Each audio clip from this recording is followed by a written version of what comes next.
GSA आपका important topic energy, ठीक है। एनर्जी जिसका मसला सब जगह ही है आजकल, ठीक है, और एक वैसे ही ग्लोबल टॉपिक बना हुआ है एनर्जी जो हमारा मसला, सारी दुनिया का मसला, ठीक है, आजकल यही चल रहा है। और सारी बात, सारी डिबेट ये आपका एक और जो आपका सब्जेक्ट है उसके साथ रिलेट कर जाता है। और एनर्जी के हवाले से दूसरे और कौन से सब्जेक्ट में बात होती है? एनवायरमेंटल साइंस, ठीक है। दोनों के लिए सुन लो, चाहे तुम जेंडर स्टडीज लेते हो चाहे तुम एनवायरमेंटल साइंस लेते हो, जेंडर स्टडीज लेते हो तब तुम्हारे दो पेपर कवर होने वाले हैं। एक ऐसे का पेपर, आपको पता है कि ऐसे के पेपर में एक जेंडर से सवाल जरूर आता है, ठीक है। और एक अगर आप एनवायरमेंटल साइंस की तरफ आ जाते हो तो फिर जीएसए में आपकी बहुत ज्यादा हेल्प होने वाली है, ठीक है। बहुत सारे सब्जेक्ट जो हैं वो आपके सेम हो जाते हैं, टॉपिक्स जो हैं जीएसए और एनवायरमेंटल साइंस के, तो वो एक दूसरे से रिलेट कर जाते हैं। ज्यादातर आप देखोगे कि सीएसएस के एग्जाम में इंटर रिलेटेड सब्जेक्ट्स बहुत सारे हैं, ठीक है। एक सब्जेक्ट पर अगर आप अच्छी सी स्टडी कर लेते हो तो दूसरे सब्जेक्ट का पेपर में आपको काफी आसानी हो जाती है। तो इसी तरह से आज का हमारा टॉपिक है एनर्जी, यानी ये एनवायरमेंटल साइंस से भी लिंक करता है और जीएसए का टॉपिक तो है ही है आपका, ठीक है। फॉसिल फ्यूल्स, अब ये फॉसिल फ्यूल्स पता है क्या होते हैं? फॉसिल फ्यूल्स हाइड्रोकार्बन्स इन्होंने कहा। और किसी के ज़हन में कोई सवाल, ये फॉसिल फ्यूल्स क्या होते हैं? हाँ, पुराने जमाने में, यानी डायनासोर जो काफी सदियों पुराने हो गए, एंशियंट टाइम्स, इसके लिए कहा जाता है कि एंशियंट टाइम से जो जानवर, इंसान या और मखलूकात, जो भी मखलूकात थी वो दफन हो गई नीचे, और उनकी जो खाल थी वो इस तरह से जो है वो मेल्ट होके और वो उसने ही शक्ल इख्तियार की। और पेट्रोल की जो हम जो पेट्रोल निकालते हैं ज़मीन से, ये करते हैं, तो उसको निकाला गया, एनर्जी पर्पसेस के लिए यूज़ किया गया, रिफाइन किया गया, मुख्तलिफ प्रोसेस से गुजरा। जब वो निकलता है तो वो एक डार्क पत्थर की शक्ल में होता है, ठीक है, और मुख्तलिफ तरीके से ज़मीन में इंजेक्ट किया जाता है चीज़ें, एक तरफ से दो उसमें वो खोदे जाते हैं, ड्रिलिंग की जाती है, एक इधर से एक इधर से, और फिर एक तरफ से इंजेक्शन किए जाते हैं, यानी वहाँ के ऊपर केमिकल्स, पानी और मुख्तलिफ चीज़ें डाली जाती हैं जिनसे प्रेशर क्रिएट किया जाता है और फ्रैक्चर किए जाते हैं, और फिर नीचे जो है दूसरी साइड से आप उसको इकट्ठा करते हो, ठीक है। तो वो वहाँ आपने वो लगाए हुए होते हैं ताकि वो जो है आप जिस भी कंटेनर में कंटेन कर रहे हो वो रॉ शक्ल में आता है, फिर रिफाइनरी में जाता है, उसको रिफाइन किया जाता है। मसलन एक कंटेनर में इतना सारा आपने जमा कर लिया, अब वो रिफाइन करके, तो रिफाइन करने के बाद भी उसके जो है वो मुख्तलिफ जो है वो हिस्से बन जाते हैं। मसलन ये वाला जो है, ये वो वाला जो कम साफ हुआ है, वो ये वाला क्या बन जाएगा? डीजल बन जाएगा। जो ज्यादा वाला, जो उससे नीचे वाला थोड़ा हैवी है, वो दूसरी कोई गैसोलीन बन जाएगा, गैसोलीन सॉरी, ऊपर वाला, नीचे वाला डीजल, और सबसे नीचे वाला मसलन पेट्रोल। तो वो इस तरह से जो है वो उसकी रिफाइनरी जो एक जगह आप कंटेन कर लेते हैं, तो उसमें भी उसकी जितना साफ हुआ है या जिस हिसाब से हुआ, इस एतबार से उसके हिस्से बनते हैं फिर, ठीक है। वो एक अलग बात है, वो जो इसके साइंटिस्ट हैं जो बेसिकली इसके ऊपर काम कर रहे हैं वो ज्यादा नॉलेज रखते हैं। बहरहाल एक आम जबान में हमने जो आम फहम जो इसका नजरिया था वो पेश किया आती है खिदमत पे। अच्छा, एनर्जी, अब फॉसिल फ्यूल्स आ गए, अब rich in carbon and nitrogen, ठीक है, एंड कार्बन एंड, अब उसके बाद देखेंगे आप नाइट्रोजन, हाइड्रोजन या ऑक्सीजन। तो फॉसिल फ्यूल्स में सबसे ज्यादा कार्बन के बाद जो चीज आती है वो उन्होंने पूछी है कि कौन सी है, तो सबसे ज्यादा उसके बाद हाइड्रोजन पाए जाते हैं, ठीक है, इसके अंदर फॉसिल फ्यूल्स के अंदर। Fossil fuels are primarily composed of carbon and hydrogen with smaller amounts of other elements such as nitrogen, sulfur। ये चीजें भी मौजूद है, नाइट्रोजन, सल्फर एंड ऑक्सीजन भी मौजूद है, लेकिन सबसे ज्यादा जो कहा जाएगा फौरी तौर पे हमारे ज़हन में आएगा वो क्या? हाइड्रोजन आ जाएगी कार्बन के फौरन बाद, कि ये एलिमेंट्स मौजूद होते हैं। However, the main constituents are carbon and hydrogen. The combustion of fossil fuels releases carbon dioxide into the atmosphere, contributing to the greenhouse effect and climate change। ठीक है, बार बार आपको एक बात बताई जा रही है और आपसे एक बात कही जा रही है जब भी फॉसिल फ्यूल्स का तस्करा आ रहा है, क्लाइमेट चेंज का तस्करा आ रहा है, कि ग्रीन हाउस गैस इफेक्ट, ठीक है। ग्रीन हाउस गैसेस इफेक्ट क्या होती हैं? कुछ अंदाजा है इसके बारे में, क्या होती हैं?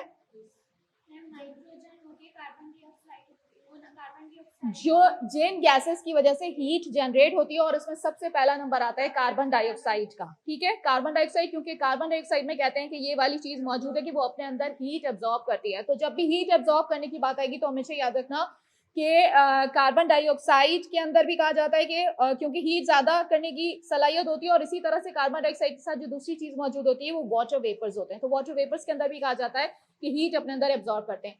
हाउएवर, ये इशू कुछ जगह पे डिबेटेबल भी है, क्योंकि कहा यह जाता है कि जहाँ पे ग्रीनरी होगी अगर आप वहां पे जाएं तो आपको बिल्कुल भी गर्मी महसूस नहीं होती। एक तो ये बात, अच्छा, दूसरी बात ये है कि कुछ जब भी आप एक वजह लिखेंगे किसी भी चीज की, चाहे वोल्केनोस की हो गई, चाहे ग्रीन हाउस की हो गई, चाहे किसी की भी, तो एक जो सबसे पहला कॉज लिखोगे वो हमेशा याद रखना नेचुरल कॉज लिखोगे, क्योंकि अल्लाह ताला को पता था कि हमारी जिंदगी के लिए कुछ हीट जमीन पे जरूरी है। अगर हीट ना होती तो सब अकड़ के, ठंड से अकड़ के मर जाते या पनपने ही ना पाते। जिससे कहते हैं कि पौधे जो हैं वो भी क्या हो जाता, सर्दी से वो खिलते हैं और फलते हैं या फूलते हैं तो वो भी नहीं होता। जानवर इसी तरह, इंसान अकड़ के मर जाते हैं, जो भी स्पीशीज हैं। तो इसके लिए हरारत जरूरी थी। तो कुछ हरारत जो है वो नेचुरल वे में आपको इर्द गिर्द देखने को मिलेगी। कहीं आपको वोल्केनोस भी इरप्ट होते हुए दिखेंगे, कहीं आपको गीजर्स दिखेंगे, कहीं आपको कोई चीज दिखेगी। यानी ये नेचुरल चीजें हैं सारी, ठीक है। इंसान मैन मेड नहीं है, हजरत इंसान ने कुछ कार्रवाई नहीं की। लेकिन अब इसके बाद आते हैं हजरत इंसान। तो दूसरा, जब तुम उसके बाद कहोगे नेचुरल कॉजेज के बाद, तो फिर बताओगे कि अब हमारी बारी, अब हमने जो कुछ किया, हमने जो कुछ क्लाइमेट के साथ किया। तो हमने क्या किया, हमने फॉसिल फ्यूल्स जलाए, ठीक है। इंडस्ट्रीज के अंदर हमने बहुत बड़े पैमाने के ऊपर हमने क्या किया, एक ओजोन लेयर अल्लाह ताला ने बनाई थी जो कि नेचुरल थी, जो स्ट्रेटोस्फीयर में मौजूद है। कौन से स्फीयर में? स्ट्रेटोस्फीयर। स्ट्रेटोस्फीयर कौन सा स्फीयर है? एटमॉस्फेरिक सेकंड नंबर पे है, ठीक है। तो उसके अंदर एक अल्लाह ताला ने ओजोन लेयर बनाई, और एक किसने बना दी? एक हम लोगों ने बना दी, इंसानों ने बना दी। कौन सी बना दी? कहाँ पे होती है वो वाली? ट्रोपोस्फीयर में होती है, हमारे नजदीक, हम जिसमें रहते हैं इसको ट्रोपोस्फीयर कहते हैं, सबसे पहली लेयर, ठीक है, एटमॉस्फेयर की। तो इसके अंदर मौजूद है वो बैड ओजोन लेयर, ठीक है, और वो हमारे ह्यूमन मेड है। तो वो हमने बनाई, उसकी वजह से ये क्लाइमेट में चेंज आना शुरू हो गया। फॉसिल फ्यूल चलाए और डिफरेंट डिफरेंट इस तरह के काम किए, तो वो आगे हम देखते चले जाते हैं। एनर्जी के मुतालिक अब हम होशियार होना शुरू हो गए कि हम एनर्जी को जिसके लिए यूज कर रहे थे उससे नुकसान क्या क्या हो रहे हैं, और आखिर में जाके फिर हम तजिया करेंगे कि इसके ऑल्टरनेटिव क्या क्या है और हमें क्या इस्तेमाल करना चाहिए, ठीक है। अब फॉसिल फ्यूल्स जो है वो इंपॉर्टेंट सोर्स है अभी तक, ठीक है। अभी तक जो चल रहा है वो ये फॉसिल फ्यूल्स का ही सिलसिला चल रहा है, लेकिन हम गौर कर रहे हैं, फिक्र कर रहे हैं आगे जो हम आएंगे पढ़ेंगे कि अब क्या किया जाए, ठीक है। तो fossil fuels, energy transport, homes, industries, all of them. तो जाहिर से जवाब होगा ऑल ऑफ देम, कि सारी चीजों के अंदर अभी तक तो यही वाला सबसे इंपॉर्टेंट है, यही चीज इस्तेमाल की जा रही है। फॉसिल फ्यूल्स आर इंडीड, यानी कि पेट्रोल, डीजल, इस तरह की चीजें इस्तेमाल की जा रही हैं। यहाँ जमीन पे जो आप लोग देखते हैं वहां से लेके आसमान तक, यानी जो आप सैटेलाइट छोड़ रहे हैं, जो आप रॉकेट, जो आप जहाज, जो भी चीजें आप चलाते हैं, उन सब के अंदर क्या यूज कर रहे हैं? फॉसिल फ्यूल्स इस्तेमाल कर रहे हैं। Fossil fuels are indeed important sources of energy in all of the mentioned sectors: transport, homes and industries. They play a significant role in meeting the energy demands of these sectors. In the transport sector, fossil fuels like gasoline and diesel are widely used to power vehicles such as cars, trucks, ships and airplanes. ठीक है, ये ships पानी वाली चीजें भी जो पानी के ऊपर सारे चलते हैं शिप्स, तो ये भी इसके अंदर आ गए, इंक्लूड हो गए। एयरप्लेन्स वगैरह, रॉकेट तो मैंने बता ही दिए थे। कार्स, ट्रक्स, ये सब चीजों के अंदर आप फॉसिल फ्यूल्स यूज करें। For homes, fossil fuels like natural gas, heating oil and coal are commonly use for heating purposes, ठीक है। हीटिंग पर्पसेस के लिए अगर आपको थोड़ी सी सर्दी ज्यादा लगती है तो फिर आप उसके लिए भी हीटर वगैरह और इस तरह की चीजें इस्तेमाल करते हैं। कुकिंग के लिए आपको पता है कि आजकल कुकिंग का भी मसला हो गया, जो खास करके जो नए बच्चे जो घर बना रहे हैं या फिर अपार्टमेंट में जा रहे हैं, शिफ्ट हो रहे हैं या जो भी कुछ हो रहा है, तो उनको इस चीज का आइडिया होगा कि वहाँ गैस आप नहीं आसानी से मिल रही। पहले जो घर बना करते थे गैस लाइन बड़ी आसानी से मिल जाया करती थी, लेकिन अब वहां के ऊपर गैस मौजूद नहीं है। अगर आप वहां जाके रह रहे हो, रिहाइश पसीर हो, आपने नया खरीदा या आपने नया बनाया है, घर हो है इवन, तो वहां के ऊपर लाइन लेनी बड़ी ही मुश्किल हो गई है। अब आपको जो है ऑल्टरनेटिव वेज निकालने पड़े, मसलन आप एलपीजी सिलेंडर्स उठा के लेके जा रहे हैं या इस तरह की चीजें जो है वो आप इस्तेमाल कर रहे हैं, तो उसके अंदर भी आपको ये वाली चीज की जरूरत पड़ेगी कि जो घर में आप कर रहे हैं कुकिंग के लिए पर्पजेस के लिए हो गया नेचुरल गैस, हीटिंग ऑयल, अच्छा ये शिप, ट्रक्स, ये हो गया कुकिंग एंड इलेक्ट्रिसिटी जनरेशन। इसके अलावा इलेक्ट्रिसिटी आप जनरेट करें तो आपने पता है कि आपके गर्मी बहुत ज्यादा पड़ती है अगर, तो फिर आप क्या होता है, डीजल लेकर आते हैं, अपने जनरेटर में डालते हैं, ठीक है, और फिर वो उससे आप जनरेटर, एसी वगैरह चलाते हैं और सारी चीजें। In industries, fossil fuels are utilized for a wide range of applications, including powering machinery, running industrial processes, and providing heat for various manufacturing purposes. अब आप फॉसिल फ्यूल्स का यूटिलाइज इंडस्ट्री के अंदर बड़े पैमाने पे मुख्तलिफ मरहलों में कर रहे हैं। ज़ाहिर इंडस्ट्री में बहुत सारे पर्पसेस, बहुत सारे मरहले। However, it's worth noting that the use of fossil fuels has significant environmental impacts, including greenhouse gas emissions and air pollution. ठीक है, अब यहाँ पे ग्रीन हाउस गैस एमिशंस की बात आ गई, एयर पोल्यूशन की बात आ गई। अच्छा, ग्रीन हाउस इफेक्ट के बारे में मैं एक बात बताऊं, अगर तुम्हारा 5 नंबर का सवाल आता है, आया हुआ है CSS में, आ जाए और उसमें तुम लिखोगे, तो उसमें पहले तो तुम यानी ये वाली बात बताओगे कि ग्रीन हाउस गैसेस एमिशंस जो है, वो एक सवाल आपका इस तरह करके आ जाता है कि ब्लेसिंग एज वेल एज कर्स। ठीक है, ब्लेसिंग भी है, ये अल्लाह ताला की रहमानियत भी है, एक अच्छी बात है, अच्छी चीज है, जिसे मैं हमेशा से कहती हूँ कि हमारा सबसे अच्छा सबसे प्यारा दोस्त जो हमसे पहले अल्लाह ताला ने हमारे लिए बनाया, दरख्त। ठीक है, वेजिटेशन, वेजिटेशन के बाद इंसान का ज़हूर हुआ। ठीक है, कि वो सांस ले सके तो उसके लिए ऑक्सीजन की जरूरत थी, तो दरख्त पहले मौजूद था कि वो ऑक्सीजन फजा में फेंक रहा था ताकि इंसान आए, तो फिर वो सांस लेगा, तो फिर क्या होगा कि उसको कार्बन डाइऑक्साइड रिलीज करेगा, तो उसके लिए कार्बन सिंक, एक लफ्ज ये नोट कर लो, जनरल साइंस का भी वर्ड है और इन्वायरमेंटल साइंस का भी, कि कार्बन सिंक। तो कार्बन सिंक क्या होता है? दरख्त होते हैं, वेजिटेशन होती है, जहां ये जो है वो ग्रीनरी ज्यादा होगी, इसका मतलब है कि वहां सिंक बने हुए। आप सिंक का मतलब पता है ना, किचन में सिंक लगे होते हैं सबकी, क्या कर रहा होता है वहां सिंक के अंदर, क्या हो रहा होता है काम, यूं करके डूब रही होती है ना चीजें, उसके अंदर जा रही होती हैं सिंक के अंदर। तो ठीक है, तो ये जो कार्बन सारी की सारी जा रही है, ये कहाँ जा रही है? ट्रीज में जा रही है, दरख्त ले रहे हैं अपने अंदर। ठीक है, तो कार्बन, तो ये बहुत अच्छा सिंक है, कार्बन का सिंक। ठीक है, कार्बन डाइऑक्साइड के लिए बहुत अच्छा सिंक के तौर पे इस्तेमाल होते हैं, कार्बन एमिशंस के लिए। तो ये ब्लेसिंग एज वेल एज कर्स, कहते हैं कि जब कोई भी चीज हद से ज्यादा हो जाए तो फिर वो क्या बन जाती है? कर्स बन जाती है। तो वो यही कह रहे हैं कि जितनी ज्यादा ग्रीनरी हो जाएगी, तो यहाँ कार्बन डाइऑक्साइड जब वो अपनी गजा बनाने के लिए इस्तेमाल करेंगे तो पौधों के गिर्द इकट्ठा होगी, और जब इकट्ठा होती है तो फिर क्या होगा कि वो गर्मी ज्यादा जज्ब करेगी, जो हम लोग एक्स्ट्रा गर्मी जो फजा में छोड़ रहे हैं, तो उसकी वजह से क्या होगा कि वो जो है गर्मी ज्यादा हीट को अपने अंदर, कुछ चीज रिफ्लेक्ट बैक हो जाती है हीट, और कुछ जो है वो अंदर एब्जॉर्ब हो जाती है, तो ये कार्बन डाइऑक्साइड एब्जॉर्ब कर लेती है। तो अगर ये ज्यादा होगी इर्द गिर्द तो आपको हीट ज्यादा मिलेगी। ठीक है, तो ये चीजें आती है ग्रीन हाउस गैस एमिशंस के अंदर।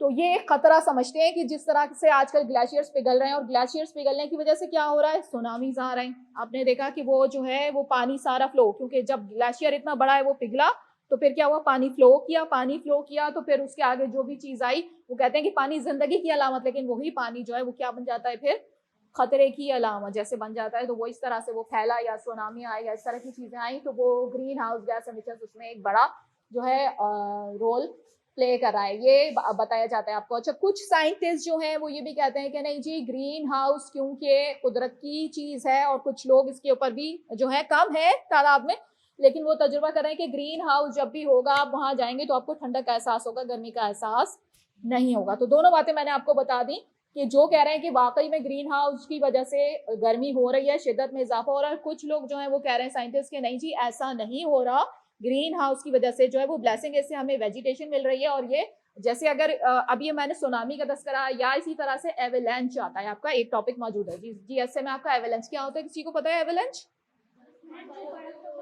बर्फ स्लाइड करती है। ठीक है, स्लाइड हो रही है, तो उसको रोकने के लिए, वो भी इसी तरह जिस तरह लैंड स्लाइडिंग होती है और उससे बहुत सारी चीजें खराब या तबाह हो सकती हैं, इसी तरह से बर्फ गिरती है तो उससे के नीचे भी बहुत सारे कभी जिंदा लोग भी होते हैं, वो भी दब जाते हैं, और कभी जो है वो घर पूरे के पूरे जो है वो उसके अंदर दब जाते हैं, या रोड्स खराब होती हैं, इस तरह से टूट फूट बड़े पैमाने पे होती है। तो उसको भी रोकने का काम जो है वो हमेशा से, मैं इसीलिए दरख्त की हमेशा से फेवर में रही हूँ या तारीफ करती हूँ कि दरख्त जो है जहां होगा तो वहां क्या होगा कि उसको स्लाइड करने में रोकेगा। वो एक दरख्त अगर ने थोड़ा सा रोका तो दूसरा उससे आगे है, वो उसको और थोड़ा सा रोकने की, और इस तरह से करके जो अगर झुंड होगा दरख्तों का पूरा, तो वो काफी सारा एरिया सेफ हो जाएगा। रोड अगर इधर है तो वो जो है इस तरह आके और टूट टूट के आएगी, फिर वो इतना नुकसानदेह नहीं होगी कि नीचे अगर गाड़ी है, ट्रक है, बिग हॉलर है, कोई भी चीज मौजूद है, तो उसको बचाने में थोड़ा सा जो है वो अपना हिस्सा, तो दरख्त जो है वो अपना हिस्सा प्ले करते हैं। तो वो हमेशा हमें शो होता है कि दरख्त। अच्छा, हम जो है मुस्लिम्स के हवाले से, खैर हमारे यहाँ जो दरख्तों की अहमियत है वो अपनी, कि हम फैमिली ट्री बनाते हैं तो हमारा वही शजरे नसब जो होता है वो इस तरह से बनता है। लेकिन आपको बताऊं कि आपके नेबर्स भी जो हैं वो भी क्या करते हैं, दरख्तों को पूछते भी हैं। तो रिलीजन्स के हवाले से भी दरख्तों की बहुत ज्यादा इंपॉर्टेंस है। ठीक है, इससे डायरेक्टली तौर पे जो है ये कहना जो है वो किसी के लिए भी बड़ा ही डिफिकल्ट हो जाता है कि ज्यादा दरख्त हो तो वो नुकसानदेह हो सकते हैं। तो इसका ये मतलब भी नहीं है कि आप जो है वो जमीन को गंजा करना शुरू कर दें। ठीक है, यानी कि दरख्त उसके ऊपर से गायब करना शुरू करते हैं। अगर ऐसा हो गया, खुदा ना करे, ठीक है, तो फिर हमें सांस लेने का सबसे पहला मसला जो हमें दरपेश आएगा वो सांस लेने का। और सांस लेने के बाद अगर हम सांस ले रहे हैं तो अब हमें क्या लगती है? भूख भी लगती है, हमें खाने की ग़िज़ा की भी जरूरत पड़ेगी। तो हम दरख्त का कौन सा ऐसा हिस्सा है जो खाने में इस्तेमाल नहीं करते? मैं बार बार आपको बताती हूँ कि हम जड़ें जो है उसकी क्या कर रहे हैं, वो अदरक, आलू, ये सब क्या है, ये जड़ें हैं, ठीक है। तना क्या है, गन्ना वगैरह इस टाइप की जो फसलें हैं, जो तने जो है उनके, वो भी इस्तेमाल करते हैं। दालचीनी आपकी वो भी तने से निकलती है, ठीक है। और इस तरह की बहुत सारी चीजें, जड़ी बूटियां जो हैं, जो हर्बल्स हैं, जो आपके ये सारे। और इसके अलावा इसके पत्ते हम लीव्स, पालक हो गया आपका, सैलड हो गई, पुदीना, धनिया, बहुत तरह के किस्में पत्ते जो हैं, वो साग और पता नहीं क्या क्या जो है वो आप पत्ते इस्तेमाल करते हैं खाने में। अच्छा, उसके बाद जो खाने की चीजें जो निकल ही रही हैं, मसलन फ्रूट्स जो है, उसके मसलन सब्जियों में भी आप फ्रूट, जैसे टमाटर ले लीजिए, तो वो फ्रूट के तौर पे निकलता है, लेकिन है वो सब्जी के तौर पे आप लोग इस्तेमाल करते हैं। तो वो फ्रूट्स का एरिया। और इस तरह से जो फ्रूट्स वाले हैं जो दरख्त, वो तो है ही, उनमें तो फ्रूट्स ही निकलते हैं, तो वो तो फ्रूट्स के ही हैं। तो आप कौन सी ऐसी चीज़ है जो दरख्तों की जो इस्तेमाल नहीं करते। इसके अलावा इसकी बहुत सारी चीज़ें जो हैं वो मुख्तलिफ, वही मैंने बताया कि पाउडर जिसके मुख्तलिफ पर्पजेस में आते हैं, कभी ऊपर लगाने के किसी जख्म के ऊपर, कभी जो है वो खाने के तौर पे, कभी मुख्तलिफ अंदाज में वो जो इस्तेमाल करते हैं ऑयल के तौर पे, कभी किसी जैतून का, जिस तरह जैतून का तेल तो वो आप पका भी रहे हैं, उसमें आप ऊपर से भी लगा रहे हैं, दवाओं के ऊपर दवा की जगह भी इस्तेमाल करें, और बहुत सी इस तरह की चीजें। ग्रीन हाउस इफेक्ट कहते हैं कि उसमें डबल कर देता है। इंडस्ट्रीज जो हमने लगाई, तो उसको क्या होगा कि पहले एक नेचर ने की हुई थी, ग्रीनरी जो है वो अपनी जगह, जो ये साइंटिस्ट हैं जो इस बात पे बिलीव कर रहे हैं, यानी मैं हमेशा ये कहती हूँ, क्योंकि हो सकता है मैं बिलीव ना कर रही हूँ, तो मैं कह रही हूँ जो साइंटिस्ट है वो बिलीव करते हैं इस बात के ऊपर कि ग्रीन हाउस जो है वो गर्मी क्रिएट कर रही है, ठीक है, हीट क्रिएट कर रही है, जिसकी वजह से खतरा लाहक है हमारी दुनिया को या हमारे इसको, ठीक है। तो यानी बहुत सारे लोग ऐसे होंगे जो इस बात पे बिलीव कर रहे हैं या नहीं कर रहे हैं, तो वो मुझसे अग्री करें या ना करें, तो वो उनके लिए ये साइंटिफिक एक रिसर्च है, और बड़े पैमाने पे, और बड़े पैमाने पे इसको कबूल किया जा रहा है, ठीक है, कि ग्रीन हाउस गैसेज जो है वो हीट जनरेट कर रही हैं। लेकिन जो आप फिजिकली आप जाके वहाँ जाएंगे, और आप जो कुछ साइंटिस्ट ऐसे हैं जिन्होंने जाके वहाँ के ऊपर और ये करने की बाकायदा जो है मुशाहिदात, ऑब्जर्वेशन जिससे हम कहते हैं कि वो ली हैं, और ये करने की कोशिश की है कि वाकई में क्या हीट ग्रीनरी की वजह से जनरेट हो रही है या नहीं हो रही है। तो वो यहाँ पे भी आए हैं कि ये एक डिबेटेबल इशू है अभी, ठीक है। तो वो उन लोगों के पास जो है ये अभी एक डिबेटेबल इशू है कि वाकई में ऐसा है या नहीं है। बहरहाल जो दूसरी चीजें जो मैं हमेशा से कहती हूँ कि हाँ, हम जो कर रहे हैं, हमारी कार्रवाई में कार्बन डाइऑक्साइड और ये वाली जो दूसरी गैसेज जो अभी हम और आगे भी पढ़ने वाले हैं वो रिलीज कर रहे हैं, तो वो तो हम काम कर रहे हैं, ठीक है, फॉसिल फ्यूल्स जला के करें या हम कोल जला के करें या इस तरह करके जो हम गैसेस जो फजा में छोड़ रहे हैं वो तो हम कर रहे हैं। तो वो हजरत इंसान जो है वो कार्रवाई कर रहे हैं, लेकिन अब जो है वो हम होशियार हो गए, थोड़ी हमें अकल आ गई, थोड़ी समझ आ गई इसी साइंस की वजह से, इन्हीं ऑब्जर्वेशंस की वजह से, कि हमें पता चला कि कुछ गलत हो रहा है और हमें अब इसको बचाना है, संभालना है। तो सारी कंट्रीज जुड़ के बैठी हैं यूनाइटेड नेशंस के अंदर, और वो क्या कर रही हैं, डिफरेंट डिफरेंट ये आपकी कॉन्फ्रेंसेस कर रही हैं, कॉन्वेंशंस कर रही हैं, ठीक है। तो एक जगह मैं इन्वायरमेंटल साइंस पढ़ा रही हूँ छोटी क्लास में, यानी बीबीए में मैं ग्रेजुएशन लेवल पे पढ़ा रही हूँ।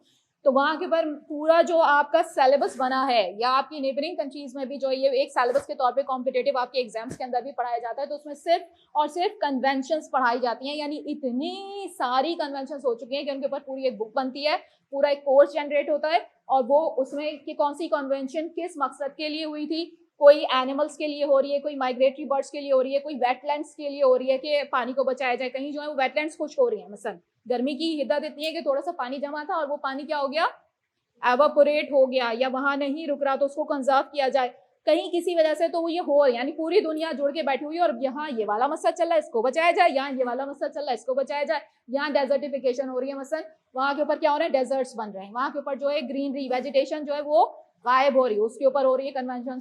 तो पूरी दुनिया में मुख्तलिफ किस्म के मसाइल हैं, उनसे निपटा जा रहा है, उनके लिए मुख्तलिफ कन्वेंशन हो रही है, और वो सर जोड़ के बैठे हैं, और इस मरहले पे गौर किया जा रहा है कि ये क्लाइमेट चेंज जो उसको, जो हमारी वजह से कुछ हो गया, तो उसको सेव कैसे किया जाए, ठीक है।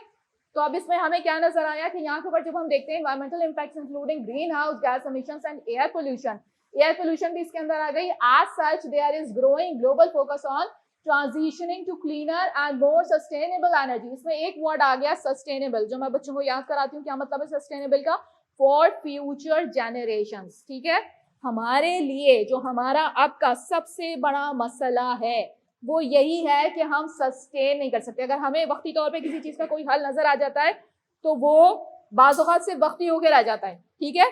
तो वो सस्टेन यानी एक आपने हल तलाश कर लिया और वो आइंदा आने वाली नस्लों के लिए भी कायम रह सके, आप अपने आप की भी बका कर सकें और अपनी आने वाली नस्लों की भी बका का इंतजाम कर सकें कि जब वो लोग इस दुनिया में आए तो उनको एक अच्छा माहौल फराहम हो, वो सांस ले सकें, वो ग्रो कर सकें अच्छी तरह। मसलन सांस ले रहे हैं तो खुदा ना करे कि सांस के मरज में का शिकार ना हो जाए, मसलन और कोई चीज़ ले रहे हैं नज़ला जुकाम का या इस तरह की और बहुत सारी चेस्ट इन्फेक्शंस और इस तरह की चीज़ें जो हैं वो ना हो जाए, तो उनके लिए जो है ये चीज़ अब ज़रूरी हो चुकी है कि इस पे गौर, न सिर्फ गौर किया जाए बल्कि बाकायदा अपना हिस्सा डाला जाए, ठीक है। When animals and plants materials rot in the absence of air, rot का मतलब क्या होता है? सड़ जाना, गल जाना, ठीक है, सड़े हुए। जब ये प्लांट्स और एनिमल्स के जो ये होते हैं animal and plants materials rot in the absence of air, हवा की मौजूदगी नहीं है, ये सड़ गए, गल गए, तो फिर क्या होगा? There is production of gas called, एक गैस बन जाती है और वो गैस जो है वो क्या कहलाती है? ऑक्सीजन कहलाती है या कार्बन डाइऑक्साइड कहलाती है, बायोगैस कहलाती है या मीथेन कहलाती है? तो जनाब वो मीथेन कहलाती है। गलती से बायोगैस पर निशान लग गया, ये मीथेन था, ठीक है, या नीचे ये डिफाइन कर दिया। When animals and plant materials rot in the absence of air, the primary gas produced is methane. This process is known as anaerobic decomposition or fermentation. ठीक है, अब आप anaerobic decomposition और fermentation जब सुनेंगे तो आपको पता चल जाएगा कि किसकी बात हो रही है? मीथेन की बात हो रही है। ये मीथेन प्रोड्यूस हुई है किस वजह से? रॉट, हाँ, एनिमल या प्लांट जो थे वो रॉट हो गए थे उसकी वजह से। Methane is a potent greenhouse gas and की कंपोनेंट ऑफ बायोगैस, ठीक है। मीथेन जो है, एक और बात बता दूं आपको कि इससे अगर आप हर चीज जो भी जनरेट हुई अगर वो नेचुरली हो रही है ना, तो अल्लाह ताला ने कोई ना कोई उसके अंदर जो है वो जो है उसकी जजा रखी हुई है, ठीक है। अगर वो अल्लाह ताला के ही हवाले से जनरेट हो रही है, इस तरह मैंने उस दिन जमीन के बारे में बताया था कि वो मॉल्टन लावा है और एक मुस्तकिल प्रोसेस है। इसी तरह से अगर आप ऊपर आ जाएं और पौधों और इसके ऊपर स्टडी करना शुरू करें तो आपको पता चलेगा कि बहुत सारी चीजें ऐसी हैं जो नेचुरली प्रोड्यूस हो रही हैं और वो भलाई के लिए है। मीथेन हो रही है तो मीथेन भी एनर्जी पर्पसेस के लिए इस्तेमाल की जा सकती है, और जहां पे ये मीथेन गैस मौजूद है नेबरिंग आपकी कंट्रीज में मौजूद है और वो लोग इसका बहुत ज्यादा फायदा उठा रहे हैं। इतने जखायर मीथेन के मसन निकल आए, और कहीं आप लोग जो है आर्टिफिशियली मीथेन प्रोड्यूस करते हैं इस हवाले से कि आपने क्या किया, सारा कचरा ले जाके डंप किया और दो आपने उससे लाइनें निकाली। एक लाइन से जो है वो आप क्या करते हो, ऐसी यानी जो कुछ होगा फजा में छोड़ने के लिए ताकि उसमें से पानी निकाला जा सके या उसको इस तरह से कुछ बगैर, और एयर जब चाहते हो कि उसको बंद करो तो वो आप उसको सिस्टम्स रखते हो कि बंद किया जा सके, और जब खोलना चाहते हो तो खोलते हो, वहां से वेंटिलेशन होती है। दूसरी तरफ से आप इंजेक्शंस करते हो, यानी आपको जो भी गैसेज उसके अंदर, ताकि आप मीथेन ज्यादा से ज्यादा, जो आपको पता है, आप साइंस के अगर स्टूडेंट्स हो तो फिर आपको पता है कि आप कौन सी गैस डालोगे या क्या करोगे तो मीथेन ज्यादा प्रोड्यूस होगी मसलन, तो आप जो है वो मीथेन दूसरी तरफ से कलेक्ट करते हो या इस तरह की चीजें जो है वो मौजूद होते हैं, वो भी हम आगे देखने वाले हैं, हम भी पढ़ने वाले हैं। This process known as anaerobic decomposition, इसको हम एनारोबिक डीकंपोजिशन बोलते हैं, फर्मेंटेशन बोलते हैं। Methane is a potent greenhouse gas and the key component of biogas. Biogas typically consists of methane, carbon dioxide and small amount of other gases such as nitrogen, hydrogen and traces of oxygen. However, methane is the main gas produced during anaerobic decomposition in the absence of air. ठीक है, ये आपको बार बार ये बात बताई जाएगी कि हवा इसके अंदर नहीं होनी चाहिए तब ये अच्छी सी बन जाएगी मीथेन गैस, ठीक है। और बायोगैस जो है और मीथेन गैस, इन दोनों में फर्क क्या है? तो बायोगैस और मीथेन का ये सवाल भी आया हुआ है आपके पास या आ सकता है, तो आप क्या कह सकते हैं कि जरा बायोगैस जो है वो कॉम्बिनेशन मिक्सचर होती है, उसके अंदर मुख्तलिफ गैसेस मौजूद होती हैं, जबकि मीथेन जो होती है वो बायोगैस को एक तरह से आप प्योरीफाई कर लें तो फिर वो मीथेन की शक्ल में आपके पास निकल आती है, तो वो बायो मीथेन भी कहलाती है बाज़-औक़ात, और बाज़ औक़ात आप उसे सिंपल मीथेन बोलते हो, ठीक है। तो वो प्योर कर लिया आपने उसके लिए, तो वो आपको प्रोसेस से गुजारा। जी आगे बढ़ते हैं, ये देखिए इसके अंदर पूरा बताया हुआ है नेचुरल गैस वेल साइट, ये पूरी वेल साइट इन्होंने बना के दिखाई हुई है। ये रूटीन वेंटिंग, एक वेंटिंग के लिए आप एक खोल देते हैं लीकी वेल हेड कंपोनेंट्स, ठीक है, ये आपको नजर आ रहा है। अच्छा, plumbing from hydraulic fracturing fluid, और ये भी होता है कि आप इसके अंदर ये जो है कोई फ्लूइड जो है वो रवाना करते हैं, उसके अंदर मुख्तलिफ गैसेस डालते हैं, हाँ, पानी के जरिए से, और उसको ये करने की कोशिश करते हैं। अच्छा, दूसरा वेंट आपको पीछे छोटा सा वो नजर आ रहा होगा कि जहाँ से आप इकट्ठी कर रहे हैं और वो वहाँ आप स्टोर कर रहे हैं, वो जो ट्रक जा रहा है, ट्रॉलर जा रहा है, ठीक है, ट्रांसपोर्टेशन स्टोरेज जो आप कर रहे हैं उसकी, तो वो नीचे, और याद रखना कि जो पानी नीचे दिखा, एक और एरो आपको नीचे से उठता हुआ नजर आ रहा है, उसको नीचे गौर करोगे तो आपको पानी दिखेगा, ठीक है। वो पानी जो है वो जरूरी होता है, जहाँ पे आप ये मीथेन के लिए आप इस्तेमाल कर रहे होते हैं तो पानी वहाँ जरूर मौजूद है, आसपास आप सोचते हैं और वो करते हैं कि पानी जरूर मौजूद होना चाहिए, तो वो अपना किरदार अदा करते हैं और इस तरह से आप उसको इकट्ठा कर लेते हैं मीथेन गैस को, और फिर अपने एनर्जी पर्पसेस में इस्तेमाल करते हैं जी। तो बायोगैस मिक्सचर होती है, ठीक है, उसके अंदर बहुत सारी जो मीथेन है, कार्बन डाइऑक्साइड है, ये चीजें शामिल होती हैं बायोगैस के अंदर। Biogas is considered a renewable energy source and can be used for various applications. It can be used as a fuel for heating, cooking and electricity generation. मैंने बताया इसको as a fuel कि आप use कर सकते हैं। Biogas is often utilized in biogas plants or digesters when organic materials are broken down by bacteria in an oxygen free environment. ये अभी ऊपर भी आपने पढ़ा कि एयर नहीं होती और यहाँ पे आपको पता चला ऑक्सीजन भी नहीं होती है, ठीक है, ऑक्सीजन भी नहीं प्रोवाइड की जाती, इस तरह से उसको जो है वो दबाया जाता है या इस तरह से उसको रखा जाता है। The gas produced can be captured, treated and utilized as a renewable energy source. और बार बार आपको ये बताया जा रहा है कि ये जो बायोगैस होने वाली है ये कौन सी होगी, कौन सी एनर्जी होगी, रीन्यूएबल एनर्जी होगी, क्योंकि फॉसिल फ्यूल्स और कोल जो है वो रीन्यूएबल एनर्जी नहीं है, वो कौन सी एनर्जी है, नॉन रीन्यूएबल एनर्जी है। तो ये जो है आपके दो नंबर के जो सवाल है उनके लिए याद कर लीजिएगा। Earth releases its heat by eruption of volcano, hot spring, geysers, all of these. अब अर्थ जो है वो रिलीज करती है अपनी eruption किस शक्ल में, तो जनाब इन तीनों शक्लों में वो रिलीज कर रही है। यानी कभी वो जो है वो लावा जो है वो मैग्मा निकलेगा वोल्केनो की शक्ल में, कभी हॉट स्प्रिंग्स की शक्ल में, कभी गीजर्स की। और ये मैंने बता दिया था हॉट स्प्रिंग्स क्या होते हैं, वो वाले चश्मे जो गर्म होते हैं, ठीक है, वो नीचे की हीट की वजह से वो गर्म हो जाते हैं, तो इस तरह के चश्मे वगैरह जो चीजें आप देखते हैं हॉट स्प्रिंग। गीजर मैंने बताया था कि इस तरह से करके निकलता है एकदम से, यानी कहीं से वो नीचे गैस जमा हो जाती है और फिर उसको रास्ता मिलता है तो वेंट मिलता है कोई, वो इस तरह से निकलता है, तो ये गीजर्स होते हैं आपके hot geysers. The earth releases its heat through all of the mentioned mechanisms, volcanoes, hot springs and geysers. Volcanoes are one of the most prominent and dramatic ways through which the earth releases its internal heat. During volcanic eruptions, molten rock, magma, gases and ash are expelled onto the earth's surface, often accompanied by lava flows. ठीक है, वो जो कि एक आम किस्म का आप वोल्केनो देखते थे, और मैं बताऊं कि वो वाहिद किस्म नहीं होती, वोल्केनोस के वाले से भी बता दूं, वोल्केनोस की भी काफी सारी किस्में होती हैं। वो जब वोल्केनोस वाला चैप्टर अगर हमारा रहा साथ और हमने आपको पढ़ाया तो हम पढ़ाएंगे कि वोल्केनोस की भी डिफरेंट किस्में होती हैं, ठीक है। फिलहाल उसी वाले को मद्देनजर रखते हुए जो कि हम हमेशा से कार्टून फिल्म्स या वैसे देखते आए नेचुरली, कि हमारे जहन में कि शायद वोल्केनो इसी टाइप का होता है, तो वो उसी टाइप का ही अभी रख लेते हैं। तो वो लावा जो है उसमें से इरप्ट होता है, बहता है, और वो इन शक्लों में आपको नजर आता है। Molten rock, magma, gases and ash are expelled onto the earth surface, often accompanied by lava flows. These releases of magma and volcanic gases is a significant means by which the earth heat is released. ठीक है, अब अर्थ से जो heat हो रही है उसको भी अगर आप चाहें तो आप इकट्ठा करके आप उससे भी एनर्जी जनरेट कर सकते हैं। बहरहाल साइंटिस्ट लोगों को इसके ऊपर काम करना है कि अल्लाह ताला ने बहुत सारी चीजें हमारे इर्द गिर्द रखी हुई हैं और उनको हम यूज करें कि उसको किसी तरह इस्तेमाल करें। बहरहाल जी,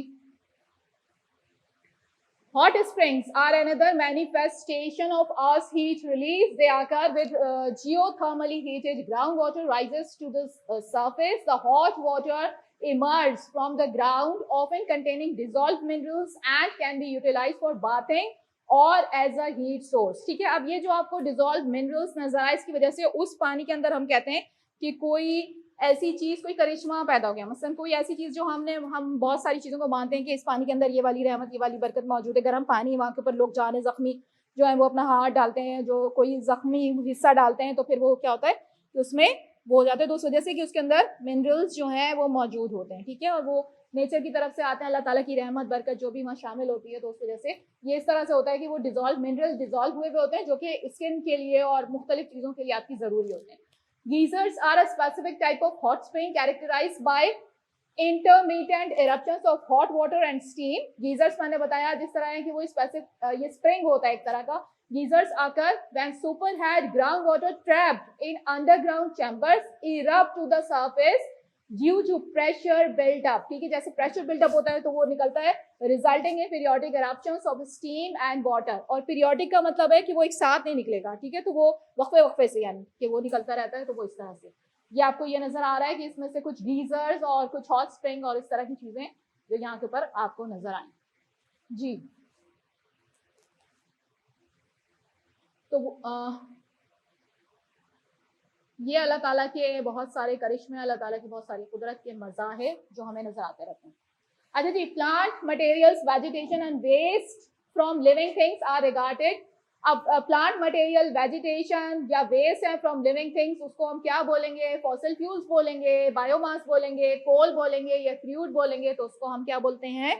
बायोमास बोलते हैं। ठीक है, plant materials, vegetation and waste from living things are generally regarded as biomass. Biomass refers to organic matter derived from plants and animals including agricultural crops, forest residues, यानी कि जंगलात है वहां के ऊपर, उनकी जो बची कुची जो चीजें वो रह जाती हैं, dedicated energy crops and organic waste materials.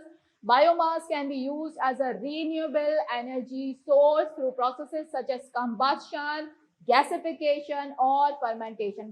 Biomass को आप किस तरह से इस्तेमाल कर सकते हैं? बायोमास का आपने देखा होगा लकड़ी का बुरादा भी होता है, यानी बाज़ औक़ात आप जब जंगल जो है वो कट कर रहे होते हैं या काट रहे होते हैं या वहां से सफाई करते हैं तो बहुत सारे, और जब इवन भी जंगल में भी आप दरख्त ना भी काट रहे हो तो भी वो छोटी छोटी झाड़ियां या कुछ इस तरह के कांटे या उस तरह की चीजें कि आप चलने के लिए या रास्ता वो करने के लिए उसको थोड़ा सा साफ करते हैं, इकट्ठा करते हैं, तो उसको आप एक जगह करके फिर उसको मशीन से गुजारा जाता है, बुरादा सा इस तरह बना लेते हैं और फिर उसको जो है वो आप एनर्जी के तौर पे इस्तेमाल करते हैं. अभी पिछले दिनों में देख रही थी कि कुछ वो ये जो गैस की प्रॉब्लम मैंने बताई कि उसके लिए जो है अगर आप कोई बच्चा बता रहा था कि सर्च करें तो एक ऐसा भी नजर आएगा यूट्यूब के ऊपर कि उन्होंने इस तरह से जिस तरह हम आम जबान में सिगरेट के लिए लफ्ज इस्तेमाल करते हैं और मुझे इस वक्त मिल नहीं रहा कोई वर्ड, टोटे जिसे हम कहते हैं, तो वो इस तरह के उन्होंने जो है वो बनाए हुए हैं, या बुलेट्स की शक्ल आप कह लें कि उसके अंदर वो उन्होंने बायोमास भरा हुआ है, यानी कि और वो आप देखेंगे तो वो आपको पता चलेगा बुरादा टाइप की चीज़ है, तो वो इस तरह से उन्होंने बना दिए हैं, उसमें लपेट के कागज़ के या इस तरह करके छोटे छोटे से वो बुलेट्स कह लें या वो उसको टोटे कह लें आप जो भी,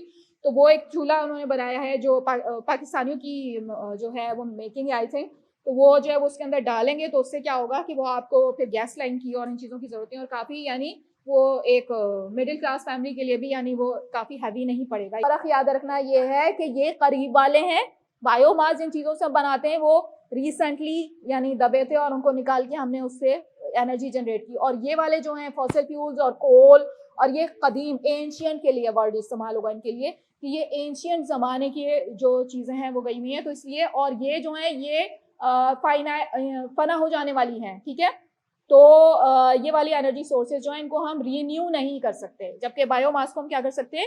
रीन्यू कर सकते हैं. ठीक है, तो ये इन दोनों का डिफरेंस है. तो plant materials, vegetation and waste from living things are generally regarded as biomass. Biomass refers to organic matter derived from plants, animals including agricultural crops, forest residues, dedicated energy crops, organic waste materials. Biomass can be used as a renewable energy source through processes such as ये. It is important to note that fossil fuels such as coal, oil and natural gas are not considered biomass. Fossil fuels are formed from remains of ancient plants and animals that underwent long geological processes and are typically extracted from Earth's crust. ठीक है, biomass on the other hand is derived from recently living organisms and is considered a more sustainable and renewable energy source compared to fossil fuels.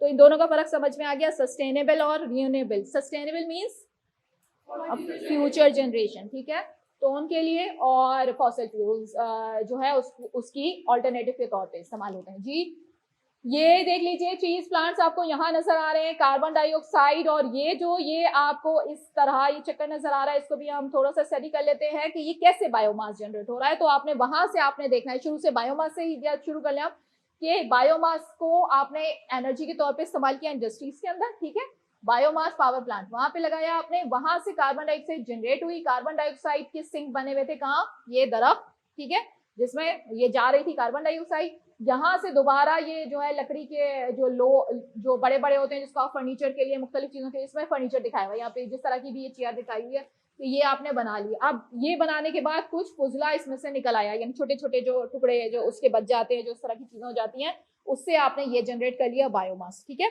और biomass generate किया तो फिर ये दोबारा energy के तौर पे, और ये साइकिल जो है ये इस तरह से शुरू हो गया. तो ये आपका बायोमास, जो मैंने कहा बुरादा, जैसे मैं बार बार कह रही हूँ कि इस तरह से इस्तेमाल हो रहा है, तो वो ठीक है. और इसके अलावा भी आप देख रहे हैं बुरादे के भी बहुत सारे फर्नीचर बन चुके हैं, जिसे हम आजकल पता नहीं लैमिनेट बोल रहे हैं और क्या क्या, उसके लिए जो है वो लासानी वुड और इस तरह की, यानी वो क्या होता है, बुरादा होता है बेसिकली, और उसको क्या कहते हैं हम, गोंद. इस तरह की डिफरेंट जो है तरह की गोंद होती है उसके अंदर उसको करके, और वो पूरा एक उसको टेक्सचर दे दिया जाता है. इतने बड़े बड़े जो तख्ते बनते हैं आप देखते हैं कि वो पूरे लकड़ी के जो लॉग्स हैं वो नहीं होते, बल्कि क्या होते हैं, वो बुरादे को इस तरह आप शेप देके जो है वो ग्लू के साथ उसको मिलाते हैं और उसको शेप देके आप कोई भी चीज़ बना लेते हैं. जो आप फर्नीचर जो अपने किचन कैबिनेट्स जो आप लेकर आते हैं, जो खरीदते हैं, तो वो इस तरह की बनी हुई होती हैं कि उसको कभी लैमिनेट हम उससे बोलते हैं। लैमिनेट थोड़ा सा उससे डिफरेंट, थोड़ा सा प्रोसेस में दोनों का फर्क होता है। एक लैमिनेट होती है और एक वो होती है लासानी वुड वगैरह इस तरह के। तो उससे आप दरवाजे और इस तरह की चीज़ें बनाते हैं, ठीक है। और वो अलमारियाँ जो कबर्ड्स होती हैं वो ज़्यादातर बनती हैं उससे, और इस तरह की चीज़ें, ठीक है। Biogas is renewable source of energy, heat, light, fossil. Biogas जो है वो रिन्यूएबल सोर्स है, किस चीज की? एनर्जी की है, हीट की है, लाइट की है या फॉसिल की? तो डेफिनेटली जो है बायोगैस किस चीज की होगी? एनर्जी की फॉर्म, ठीक है। Biogas is considered as renewable source of energy. It is produce through the anaerobic digestion और फर्मेंटेशन। ये बार बार आपको चीजें रिपीट की जा रही है ताकि आपके जहन में घुस जाए कि ये एनारोबिक डाइजेशन या फर्मेंटेशन के तरीकों से बायोगैस बन रही है। Of organic materials such as animal manure, agricultural waste, food waste and sewage, biogas primarily consists of methane and carbon dioxide, with methane being the primary component, ठीक है। Biogas में ये चीजें मौजूद होती हैं लेकिन मीथेन अहम हिस्सा होता है इसका।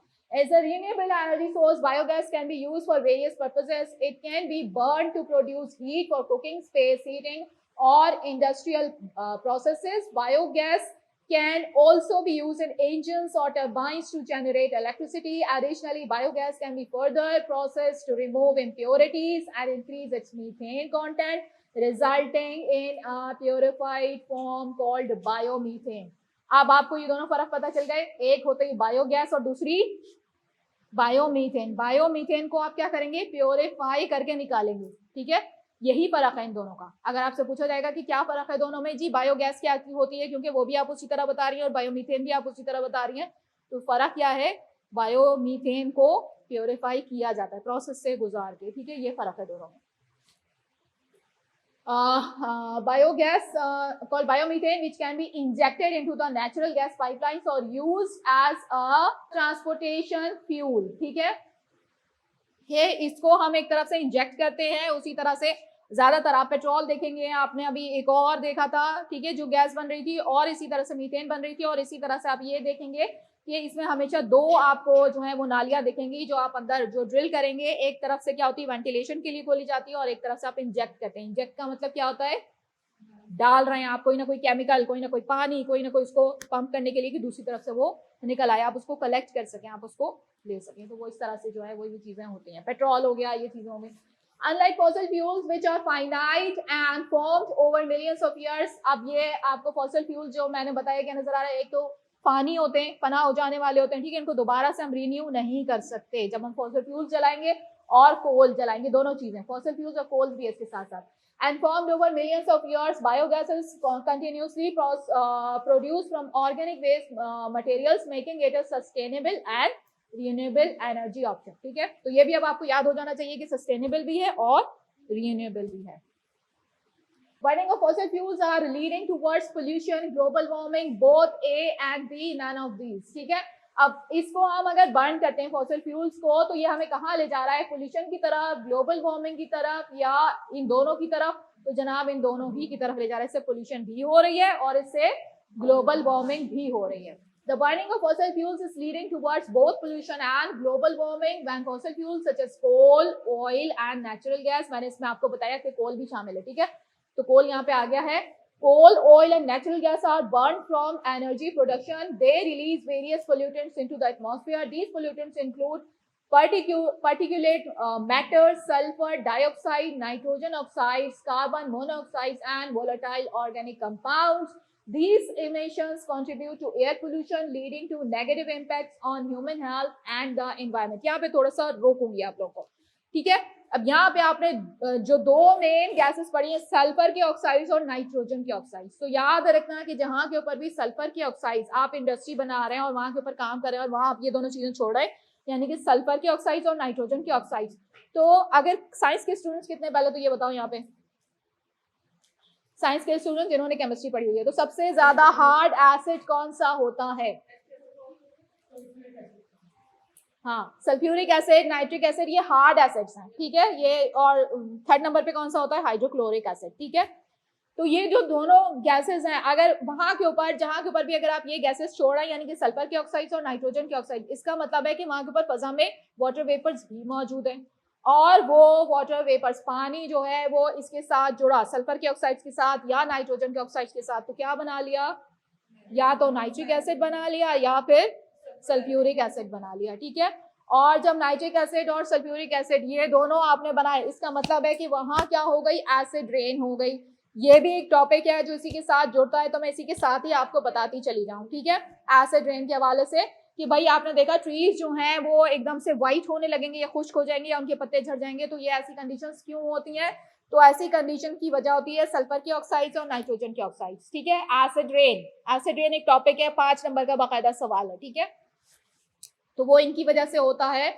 और ये दोनों गैसेस याद रखना कि थोड़ी सी ठंड भी, ये सल्फर के जो ऑक्साइड्स हैं वो गर्म नहीं होते, ये भी बता दूं, थोड़े से ठंडक आपके पैदा करते हैं लेकिन पोल्यूट जरूर करते हैं, ठीक है। तो इससे आपको जो बिल्डिंग्स हैं वो अगर आपको, अच्छा बिल्डिंग्स के ऊपर याद है मुझे कि ये जो रेन है ये हमेशा आपको रेन की शक्ल में नहीं नजर आएगी, बल्कि इसके 2 तरह के डिपोजिशन होते हैं। कभी ये आपको रेन की शक्ल में नजर आ जाएगी, कभी जो है ये आपको ड्राई डिपोजिशन की शक्ल में नजर आएगी। यानी इसको हम 2 तरह की डिपोजिशंस इसकी होती हैं, डिपोजिशंस कहलाती हैं, 2 तरह की होंगी। किसी भी यानी बिल्डिंग के ऊपर आप देख लें या इर्द गिर्द की किसी भी चीज के ऊपर आप देख लें, तो दरख्तों के ऊपर देख लें तो वो होगी, एक तो होगी वेट डिपोजिशन जब आपको पानी की शक्ल में नजर आएगी, और दूसरी होगी ड्राई डिपोजिशन। ड्राई का मतलब है कि वो आप बज़ाहिर आपको पानी की शक्ल में नहीं नजर आ रही, लेकिन बहरहाल जो वाटर वेपर्स मौजूद थे फजा में, उन्होंने उनके साथ मिलकर नाइट्रिक एसिड फॉर्म कर लिया है और वो हवा की शक्ल में ये मसल ये कलर किया हुआ है, तो आपको ये दीवार का कलर जो उखड़ा उखड़ा नजर आना शुरू हो जाएगा। मसलन जो आपकी पिलर्स हैं उनके ऊपर आपको कुछ जो है वो उसका असर नजर आना शुरू हो जाएगा। तो ये चीजें जो है यही वजह है कि आप जो है ऐसे इलाकों में अगर आप अपने घर बनाना या बुनियाद डालना शुरू करते हैं तो उसमें आप देखते हैं मटेरियल थोड़ा सा डिफरेंट होता है बनिस्बत रिहायशी इलाकों में जो आप बिल्डिंग बना रहे हो और उसमें अपना घर बना रहे हो और उसमें जो बुनियाद डाल रहे हैं उसमें आप मुख्तलिफ आम सा मटेरियल इस्तेमाल कर लोगे। लेकिन ऐसे इलाकों में जाओगे जहाँ ये दोनों गैसें मौजूद हैं तो फिर वहाँ के ऊपर कहा जाता है कि यहाँ घर जल्दी खराब हो जाते हैं या इसके पिलर जो है वो ये होते जाते हैं, तो वहाँ के ऊपर आपको स्पेशल जो है वो दिया जाता है मटेरियल के, वो आप जो है यहाँ डालो बुनियादों के अंदर, वो वाला जो है वो स्टे करेगा, यहाँ पर आपका घर कायम रह सकेगा, ठीक है। तो ये चीजें जो है ये इन दोनों गैसेस की वजह से यानी कि ये एसिड बन जाते हैं और फिर ये पौधों के लिए भी नुकसानदेह है और ये और डिफरेंट चीजें जो वहाँ के ऊपर होती हैं उनके लिए। अभी हम आ जाते हैं वापस कि ये दोनों चीजें जो है नुकसान पहुंचा रही हैं, सिर्फ इतना हमें पता है कि ये पोल्यूट कर रही हैं और इससे नुकसान पहुंच रहा है, यानी इसके दरख्तों को, वेजिटेशन को खास करके नुकसान हो रहा है या इस तरह की चीजें। अब इससे बचने का रास्ता, तो इससे क्या किया जाए, these emissions contribute to air pollution leading to negative impacts on human health and the environment. Additionally, the combustion of fossil fuels releases carbon dioxide, a greenhouse gas, into the atmosphere. The carbon dioxide traps heat from the sun within the Earth's atmosphere, leading to the greenhouse effect and global warming. The accumulation of greenhouse gases in the atmosphere is a major driver of climate change, resulting in rising temperature, melting ice caps, C level rise. अब ये जैसे मैंने बताया था tsunami आ जाते हैं, तो इससे आपने देखा कि समंदर भी थोड़े से हो सकता है इन इलाकों में जो है वो राइज कर गए हो, यानी बहुत सारे इलाकों में, यानी दुनिया के अंदर इसी एक ही चीज हो रही है ग्लोबल वार्मिंग, लेकिन आपको मुख्तलिफ चीजें दिख रही हैं। मसलन कहीं आपको दिख रहा है सी लेवल राइज हो गया और कहीं दिख रहा है कि सी लेवल जो है वो नीचे हो गया। अब जो नीचे होगा उसका मतलब है कि वहां कहीं इर्द गिर्द आइस कैप्स मौजूद नहीं थे, पानी वहां से वेपर ज्यादा उड़ गए और वो पानी जो था पहले यहाँ तक का साहिल हुआ करता था, अब साहिल जो है वो इतना सुकड़, यानी साहिल जो इतना खाली रह गया, पानी जो है वो थोड़ा कम हो गया, इस तरह से हो गया है। कहीं आपको ये दिखना शुरू हो जाएगा, कहीं आपको ये दिखेगा जहां आइस शीट्स थी वो आइस शीट्स पिघली, तो उसकी वजह से क्या हो गया, समंदर का लेवल राइज हो गया, तो वहां ये चीजें मौजूद थी, तो वहां के ऊपर आपको ये दिखा। Additionally, the combustion of fossil fuels releases carbon dioxide, a greenhouse gas चाहिए हो गया। Atmosphere is a major driver of climate change, resulting in the rising temperature, melting ice cap, sea level rise and disruptions to ecosystem. Ecosystem का मतलब है माहौलियात, ठीक है, बार बार मैं बताती रहती हूँ, इन्वायरमेंटल साइंस के भी वर्ड हैं ये, जीएसए के भी वर्ड हैं, कि आपका जो माहौल है पूरा जो बन रहा है, माहौल के अंदर क्या क्या आ गया, माहौल के अंदर क्या क्या आ गया, माहौल क्या, हाँ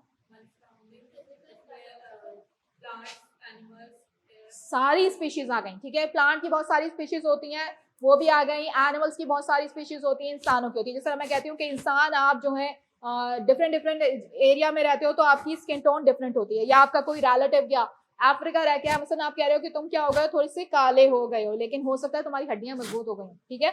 हमेशा याद रखना जो ब्लैक पीपल होते हैं, एक तो उनकी स्किन बहुत ज्यादा हेल्दी, अगर आप मेडिकली पढ़ोगे तो आप ये पढ़ोगे जितनी डार्क स्किन होगी उतना ज्यादा बंदा हेल्दी, उसकी स्किन हेल्दी होगी, उसमें कैंसर रेसिस्टेंट होगा। और जितनी ज्यादा गोरी स्किन होगी वो जल्दी कैंसर पकड़ने वाली होगी, ठीक है, वो कमजोर होती है, सबसे कमजोर तस्वर की जाती है गोरी स्किन। हालांकि हम लोग सब गोरी स्किन के दीवाने होते हैं, ठीक है, लेकिन स्किन टोन आपकी डिफरेंट हो जाएगी। अगर आपका जो रिलेटिव है वो चला गया अमेरिका, तो फिर वो कैसा हो गया आएगा, थोड़ा सा गोरा हो जाए, कुछ अर्से वहां रहा है, 2-3 साल रहा है, वो वहाँ की गजा खाई, वहाँ का माहौल उसने किया, तो उसकी वजह से, ठंडक की वजह से और मुख्तलिफ की वो रहा, सिर्फ अंदर रहा, ज़ाहिर ठंड में बाहर नहीं निकल सकते कनाडा में, ऐसी कंट्रीज में, तो फिर क्या होगा कि वो थोड़ा सा गोरा हो जाएगा, ठीक है। वहां जहाँ आपको ग्रीनरी नजर आएगी, आप ज्यादा बाहर निकलोगे, धूप भी होगी, तो वो होगी स्किन आपकी उस ग्रीनरी के इफेक्ट से भी और उस धूप के इफेक्ट से भी थोड़ी सी डार्क हो जाएगी, लेकिन मजबूत है, आपकी हड्डी मजबूत हो जाएगी, विटामिन डी आपने ज्यादा लिया हुआ होगा, आप बिल्कुल मजबूत, आपके दांत मजबूत हो जाएंगे, ये सारी चीजें और स्ट्रॉन्ग हो जाएंगे, आप थोड़ा सा स्ट्रॉन्ग हो गए अगर अफ्रीकन कंट्रीज की तरफ चले गए। बहरहाल तो ये अपनी अपनी नेचर, अपने अपने माहौलियात, अपनी अपनी लाइफ, ठीक है। अगर आप कोई पेट पालते हो तो आपको पता चलेगा कि आपने कोई भी बच्चा, आपका जो दोस्त, आपका कोई जो है सहेली, बच्चियों की हो गई, बच्चों की हो गई, कि वो आके कहेगी कि ये वाला पेट तुमने कहाँ से मंगवाया, क्योंकि यहाँ का नहीं है, ठीक है, देखते ही पहचान जाएगा, क्योंकि कैट होगी अगर या कोई भी ऐसी चीज होगी तो वो उसके फर, अगर आपने ऑस्ट्रेलिया से मंगवाई हुई है तो वो ठंडा इलाका, तो वहाँ की क्या होगी, फर ज्यादा हो, अल्लाह ताला ने उनकी वो बनाई ही, नेचर ही कुछ इस टाइप की बनाई कि उनके फर ज्यादा होते हैं। वो यहाँ की पाकिस्तानी जो कैट्स होती हैं बिल्कुल डिफरेंट, वो नजर आ जाएगा ये यहाँ की नहीं है, ठीक है। तो ये चीजें जो है वो आप देखते हैं, और कुछ अल्लाह ताला ने हमारे अंदर इम्यून सिस्टम भी ऐसे रखे कि हम क्या होते हैं कि एक जगह से दूसरी जगह जाते हैं तो वहाँ हमारा कुछ इम्यून सिस्टम भी काम कर रहा होता है, कुछ थोड़ा सा रिसिस्ट कर रहा होता है। मसलन अगर हम कहीं और ना जाएं, पाकिस्तान में रहे, नॉर्दर्न एरियाज में चले जाएं, थोड़ा सा ठंडक और थोड़ा सा माहौल पहाड़ी इलाका और थोड़ा सा स्टेट का वहाँ के ऊपर होता है, तो हम खुद देखेंगे कि हमारे अंदर चेंज आ रही है, और जैसे हम कराची की तरफ आएंगे और हम देखेंगे कि थोड़ा सा माहौल हमें चेंज नजर आएगा, हमारा सांस लेना और हमारे अंदर खुद हमें चेंजेस जो है वो डिफरेंट थोड़ी सी फील होंगी।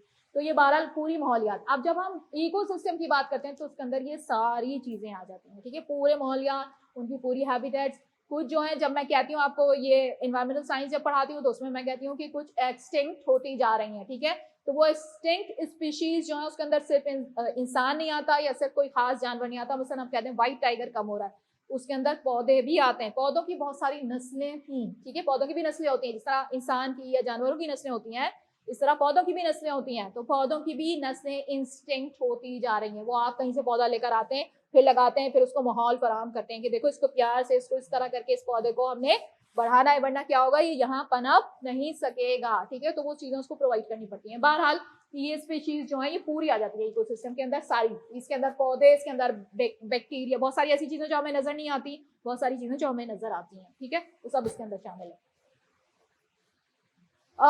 Crucial to transition to cleaner and more sustainable energy source to mitigate these environmental challenges। mitigate का वर्ड आ गया, या ये भी environmental science का वर्ड है और साइंस का भी वर्ड है। आपका जीएसए का क्या मतलब होता है इसका?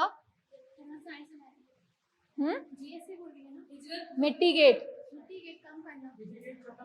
हल तलाश करना, सोल्यूशन ढूंढना उसका, किस तरह से इसको मिटिगेट किया जा सकता है। तो ठीक है, या आप बिजनेस में भी पढ़ते हैं, या आप साइंस जीएसए में भी पढ़ते हैं, या आप एनवायरमेंटल साइंस के अंदर भी, मिटिगेट करना इन चीजों को। तो मिटिगेट करने के लिए एनवायरमेंटल चैलेंजेस हैं, थोड़े से उनको फेस करना है और निपटना इन चीजों से। Energy resources which will not run out in the long run are called renewable, non renewable, generating या producing क्या कहलाएगी? ऐसी energy resource which will not run out in the long term, जो ज्यादा लंबे अरसे तक नहीं चल सकती, तो वो कौन सी होगी? Definitely renewable। energy resources which will not run out in the long term are called renewable। यह हम नीचे इसकी तफसील पढ़ लेते हैं। energy resources that will not run out in the long term are called renewable resources। renewable energy sources are derived from natural processes that are replenished continuously or over relatively short periods of time। examples of ये short periods of time है, ठीक है। examples of renewable energy resources include solar energy, wind power, hydro power, biomass and geothermal energy। Solar energy की मैं आपको मिसाल satellite से दे देती हूँ सबसे अच्छी। देखो सैटेलाइट आपने देखे होंगी, सैटेलाइट जो बनी होती है उसके अंदर आपने सबसे पहले अगर कहीं सोलर पैनल्स आपने देखे हैं, जब हमारे पास नहीं थे, यानी आप लोगों या इंडस्ट्रीज के पास, तो एक जगह सोलर पैनल्स हुआ करते थे और वो थी सैटेलाइट्स, ठीक है। सैटेलाइट्स में बड़े बड़े सोलर पैनल्स लगे होते थे, एक बीच में जो भी होता था उसका जिस पर्पस के लिए वो सैटेलाइट बनाई जाती थी वो एरिया, और उसके साथ विंग्स जो होते थे वो सोलर पैनल्स के होते थे। वो सोलर पैनल्स क्यों लगे हुए होते हैं? किसी सैटेलाइट में होते हैं और किसी में नहीं होते। तो याद रखना कि ऐसी सैटेलाइट जो सूरज से एनर्जी हासिल करती हैं, उसको स्टोर करती हैं और फिर उसको इस्तेमाल करती हैं, तो इस तरह की जो वो होती है उसको बार बार आपको रिचार्ज करने की जरूरत पड़ती है। और वो रिचार्जिंग कहाँ से हो रही होती है, उसके लिए कोई ना कोई जगह आपको दरकार होती है और वो होता है सूरज। ठीक है, सूरज से उसने जमा कर ली और फिर उसने क्या किया कि वो हो गई। और उसके बाद एक वक्त होता है जब इस तरह से आपकी कैलकुलेटर्स होते थे, मुझे नहीं पता अब होते हैं या नहीं होते, सोलर कैलकुलेटर्स होते हैं अभी, किसी के पास है, किसी ने देखे हैं सोलर कैलकुलेटर्स? जो सोलर, उनको क्या होता है कि थोड़ी सी सोलर एनर्जी की जरूरत होती है, और जब अगर काफी अरसे तक वो पड़े रहे, उनको सोलर एनर्जी ना मिले, तो फिर वो नहीं चलते, उसको आपको दोबारा से रिचार्ज करना पड़ता है। ठीक है, तो वो यही कंडीशन होती है इसकी कि शॉर्ट टाइम के लिए होते हैं, ये एनर्जी आपको दोबारा दोबारा उनको प्रोवाइड करनी पड़ती है। और सोलर जो होती है वो ज़ाहिर है जैसे सूरज निकलता है वैसे ही आप उसको क्या कर सकते हैं, एनर्जाइज कर सकते हैं। तो इस तरह renewable energy sources have the advantage of being sustainable and not being depleted with use. They offer a cleaner and more environmentally friendly alternative to non renewable energy sources. ये alternative के तौर पे सामने आई है। ये वाली एनर्जी कौन सी, renewable energy. ठीक है, यानी ये जो हम सोलर की बात कर रहे हैं, या हम बायोमास की बात कर रहे हैं, या हम मीथेन की बात कर रहे हैं, ये वाली जो सारी चीजें आई ये क्या है, रिन्यूएबल है, पता है, रिन्यूएबल के तौर पे सामने आई। तो ये इसका ऑल्टरनेटिव है। किसका ऑल्टरनेटिव है, फॉसिल फ्यूल्स का ऑल्टरनेटिव है। उसकी जगह हम ये इस्तेमाल कर सकते हैं। अब इस पे काम होना शुरू हुआ है या शुरू होगा, आहिस्ता आहिस्ता करके इस तरफ आ रहे हैं। अच्छा जी, being depleted, they offer a cleaner and more environment friendly alternative to non renewable energy sources such as fossil fuels, coal, oil and natural gas, which can finite and will eventually be exhausted। जो खत्म हो जाएंगी, फना हो जाने वाली है, लंबे अरसे तक थोड़ा सा चल तो सकती है लेकिन फिर एक दिन खत्म हो जाएंगी, फना हो जाएंगी, और उनको हम रिप्लेस, उसको हम ये नहीं कर सकते ऑल्टरनेट। तो अब हम उसकी तलाश करें कि अब इसका ऑल्टरनेट क्या किया जाए।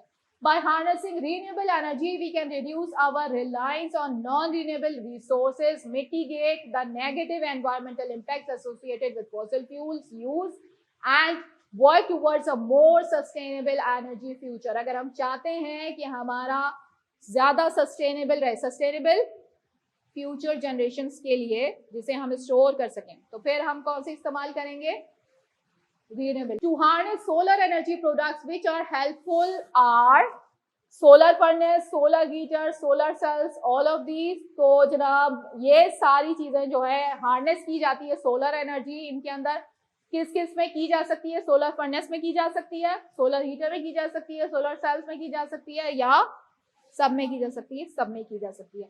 अब सबके अलग अलग फंक्शंस क्या होते हैं ये भी सुन लीजिए कि जनाब ये किसको बोलते हैं। सोलर फर्नेस क्या होता है, सोलर फर्नेस होता है कि आप सोलर एनर्जी आपने जमा की और उधर से वो एनर्जी इतनी इकट्ठी कर ली कि उसको इस तरह करके एक पॉइंट पे जमा किया, और इस एक पॉइंट से जब डालोगे तो उसकी पावर बहुत ज्यादा बढ़ जाती है, यानी वो किसी चीज में सुराख कर सकते हैं, इतनी ज्यादा वो जो एनर्जी बढ़ जाए, तो उस चीज को कहते हैं हम सोलर फर्नेस। अब इसको पढ़ भी लो, सोलर फर्नेस यूज मिरर्स और lens to concentrate sunlight into a specific point. एक पॉइंट के ऊपर आप उसको जमा करते हैं, क्रिएट इंटेंस हीट। ठीक है, इंटेंस हीट आप क्रिएट कर लेते हैं। It is often use for industrial processes.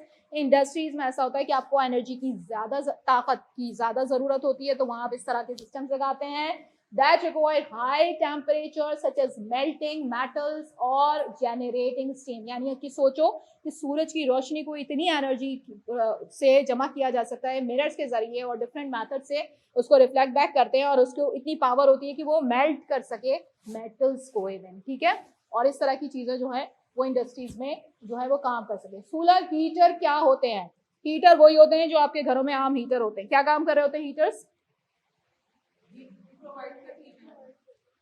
जो हीट प्रोवाइड कर रहे होते हैं। ठीक है, जैसे आपने गीजर लगाए हुए हैं मसलन, तो आपके क्या होता है कि गीजर के पानी नीचे बॉयलर लगा हुआ होता है जो गर्म कर रहा होता है, तो इसी तरह से सोलर एनर्जी आप जनरेट करते हैं और उसके थ्रू जो है आप उसको गर्म कर सकते हो। ठीक है, solar heater also known as solar thermal collector. Thermal जहां भी लफ्ज इस्तेमाल होगा इसका मतलब समझ जाओ गर्मी की बात हो रही, हीट की बात हो रही है। ठीक है, तो thermal collector utilizes the heat from the sun to warm air or water for heating purposes. It can be used for space heating in buildings or for heating waters in homes, swimming pools or other applications. Solar cells क्या होते हैं, तो solar cells कुछ भी नहीं होते जो तुम देखते हो, ये सोलर शीट्स जो आपके घरों में अवेलेबल है, घरों के ऊपर लगाते हो। ठीक है, इंडस्ट्रीज के ऊपर लगाते हो, इससे आप जो है अपने जो चीजें चला रहे हो, पंखे एसी जो भी चीजें, वही सोलर सेल्स होते हैं, ठीक है, उसी को कहते हैं सोलर सेल्स। तो ये तीनों किस्म की चीजें होती हैं। पहले आपने सोलर वो देखी क्या था, सोलर हीटर से पहले सोलर, हाँ, सोलर फर्नेस जो थी, सोलर हीटर और सोलर सेल्स, इन तीनों का फर्क पता चल गया कि ये तीन किस्म से आप जो है सोलर एनर्जी को यूज कर सकते हो। All of these products are design to harness solar energy in different ways. Solar furnaces focus on generating heat. Solar heaters utilize sun's heat for thermal applications, and solar cells convert sunlight into electricity. Each product has its own specific purpose and application. G. Contributing to overall utilization of solar energy as a renewable source. A dangerous activity which resulted in many deaths due to gas explosion or flooding is coal mining, climbing mountain, extracting oil या hydro power generation. तो ठीक है, इसमें आपका आएगा coal mining, और ये coal mining आपने सिर्फ सवाल पढ़ के ही कैसे निकाल लेना यहीं से, ठीक है, उसका एक्सप्लेनेशन देखे बगैर, क्योंकि इसके अंदर जो चीजें बताई गई हैं वहीं से आपको इसका जवाब मिल जाएगा। इसके अंदर सवाल के अंदर ही मौजूद है कि डेथ्स जो हो रही हैं ड्यू टू गैस एक्सप्लोजन, या तो वो गैस एक्सप्लोजन की वजह से हैं या फिर किसकी वजह से हैं, फ्लडिंग की वजह से। और ये दोनों काम कहाँ होने वाले हैं, ये माउंटेन क्लाइंबिंग के अंदर एक्सप्लोजन नहीं होगी, ठीक है, एक्सप्लोजन जो होगी वो कोल माइन में ही हो सकती है, ठीक है, क्योंकि वहां गैसेस इकट्ठा होती हैं। तो गैस एक्सप्लोजन या फ्लडिंग, अगर वहां के ऊपर फ्लड आ रहा है तो भी जो है वो कान के अंदर जो बंदा है वो दबके मर सकती है, या पानी अगर वहां चढ़ जाए या कुछ ऐसा हो जाए तो उसको प्रॉब्लम हो सकती है। माउंटेन पे आप चढ़ रहे हैं तो फिर फ्लड जो नीचे आ रहा है वो इतना ज्यादा प्रॉब्लम नहीं करेगा। तो इसका जवाब जो है वो यहीं से सवाल से ही निकल आएगा, कोल माइनिंग में, ठीक है।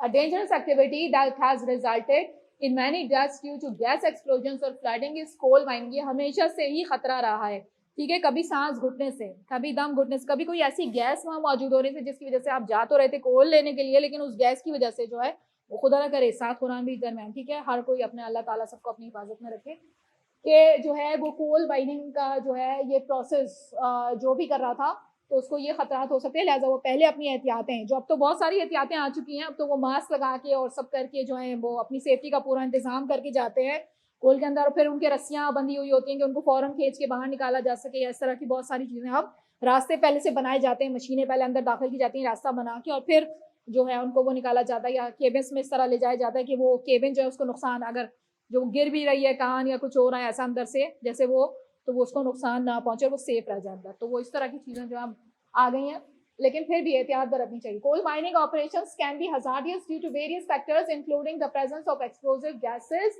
Like methane, inadequate ventilation, collapses और केविंस, ठीक है, वही कोलैप्सेस में बता रही थी कि अंदर अंदर से कब वो टपकना शुरू हो जाए, यू नेवर नो, चाहे आप नमक की कान में हो, चाहे आप कोल की कान में हो, किसी भी माइनिंग में अगर आप हो तो वो खतरा बहुत ज्यादा होता है, इसलिए इन लोगों को जो है ये भी बहुत ज्यादा मिलता है, ठीक है, इनकी पेस ज्यादा होती है बनिस्बत और पेशों के, क्यों कि इनकी जान को खतरा बहुत ज्यादा होता है, ठीक है। तो कोलैप्सेस और Kevin's and flooding incidents, these hazards can lead to tragic accidents causing loss of lives and injuries among coal miners. अब मैंने जिन लोगों की बात की, अब ये सवाल आ गया दोबारा से कि जनाब मजदूरों की तो इतनी नहीं होती थी, ठीक है, तो मैं मजदूरों के हवाले से नहीं, जो एक्सपर्ट्स होते हैं, जो इस लाइन में होते हैं, जिन्होंने बाकायदा डिग्री सर्टिफिकेट्स लिए होते हैं, मैं उनकी बात कर रही हूँ, ठीक है, क्योंकि मजदूरों को तो बहुत ही कम, वाकई में उनकी कम होती है, जितनी उनको मिलनी चाहिए उतनी नहीं होती है, उनकी सेफ्टी वगैरह का इंतजाम और ये सब चीज़ें बहरहाल एक बहुत सारी कंट्रीज़ में एक सवाल है, लेकिन जो एस्टैब्लिश कंट्रीज़ हैं उनमें एहतियातें की जाती हैं, ठीक है, तो वो उनके अंदर है मौजूद, ठीक है। Extracting oil and hydroelectric power generation also pose risk, but gas explosions and flooding are not primary dangers typically associated with these activities. Need and demand of fossil fuels can be reduced by conserving energy, storing energy, utilizing energy, transforming energy. तो पहले हम थोड़ा थोड़ा सा सबके मुतालिक पढ़ लेंगे और आखिर में जवाब हमारा निकलेगा कंजर्विंग एनर्जी के। हम जो ये डिमांड है, जो जरूरत है फॉसिल फ्यूल्स की, उसको कम कैसे कर सकते हैं, क्योंकि अब हम समझ गए कि अब हमें फॉसिल फ्यूल जो है वो नुकसान पहुंचा रहे हैं, ये पोल्यूट कर रहे हैं, इससे हमें खतरा हो सकता है। अब हमें क्या करना पड़ेगा, अब हमें कोई इसका मुतबादिल तलाश करना पड़ेगा या इसको कम करना पड़ेगा, रिड्यूस करना पड़ेगा। तो उस रिड्यूस करने के लिए क्या कर सकते हैं, तो वो कंजर्व ही कर सकते हैं एनर्जी को, ठीक है, तो वो देखते हैं हम।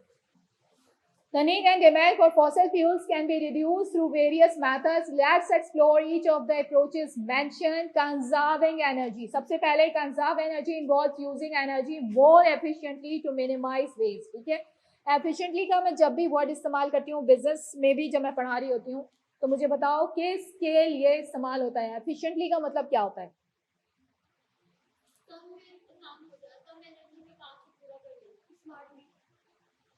स्मार्टली जो है, ये बहुत अच्छा, दोनों ने बहुत अच्छा जवाब दिया. असल में इसका जो सही अगर हम कहेंगे मफहूम तो ये है कि कम से कम इनपुट डाल के ज़्यादा से ज़्यादा आउटपुट निकालिए. अगर हम बिजनेस में की लैंग्वेज में बात करें तो उसमें कुछ इनपुट्स डलती हैं, मसलन पैसा डलता है, मसलन रिसोर्सेज डलती हैं, मसलन मटेरियल डलता है, बहुत सारी चीज़ें डलती हैं. तो वो जो चीज़ हम बना रहे हैं उसमें हम कम से कम चीज़ें इस्तेमाल करें और ज़्यादा से ज़्यादा हमारी आउटपुट यानी जो प्रोडक्ट है हमारी वो ज़्यादा से ज़्यादा बन जाए, तो उसको हम कहते हैं एफिशिएंट. जब हम आम जबान में ये लफ्ज़ इस्तेमाल करते हैं एफिशिएंट तो उसका मतलब भी ये होता है कि खर्चा कम से कम हो और जो चीज़ जो हम हासिल करने के लिए जिस चीज़ के लिए कोशिश कर रहे हैं वो ज़्यादा से ज़्यादा हो. ठीक है, तो एफिशिएंटली वर्किंग का यही मतलब होता है टू मिनिमाइज वेस्ट, कि वेस्टेज ना निकले.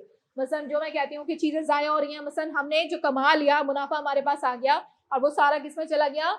लाइटें जल रही थी, लाइट का बिल आया, वो सारा मुनाफा किस में चला गया? लाइट के बिल में पे कर दिया. तो इस किस्म की चीज़ें नहीं होनी चाहिए, वेस्टेज ना हो. मशीन चलती रह गई, मशीन जो है वो वहाँ इलेक्ट्रिक खर्च हो रही थी, मशीन चल रही थी, उसमें तेल डल रहा था, मसलन जो भी चीज़ थी, तो वो इस तरह वहाँ चला गया पैसा.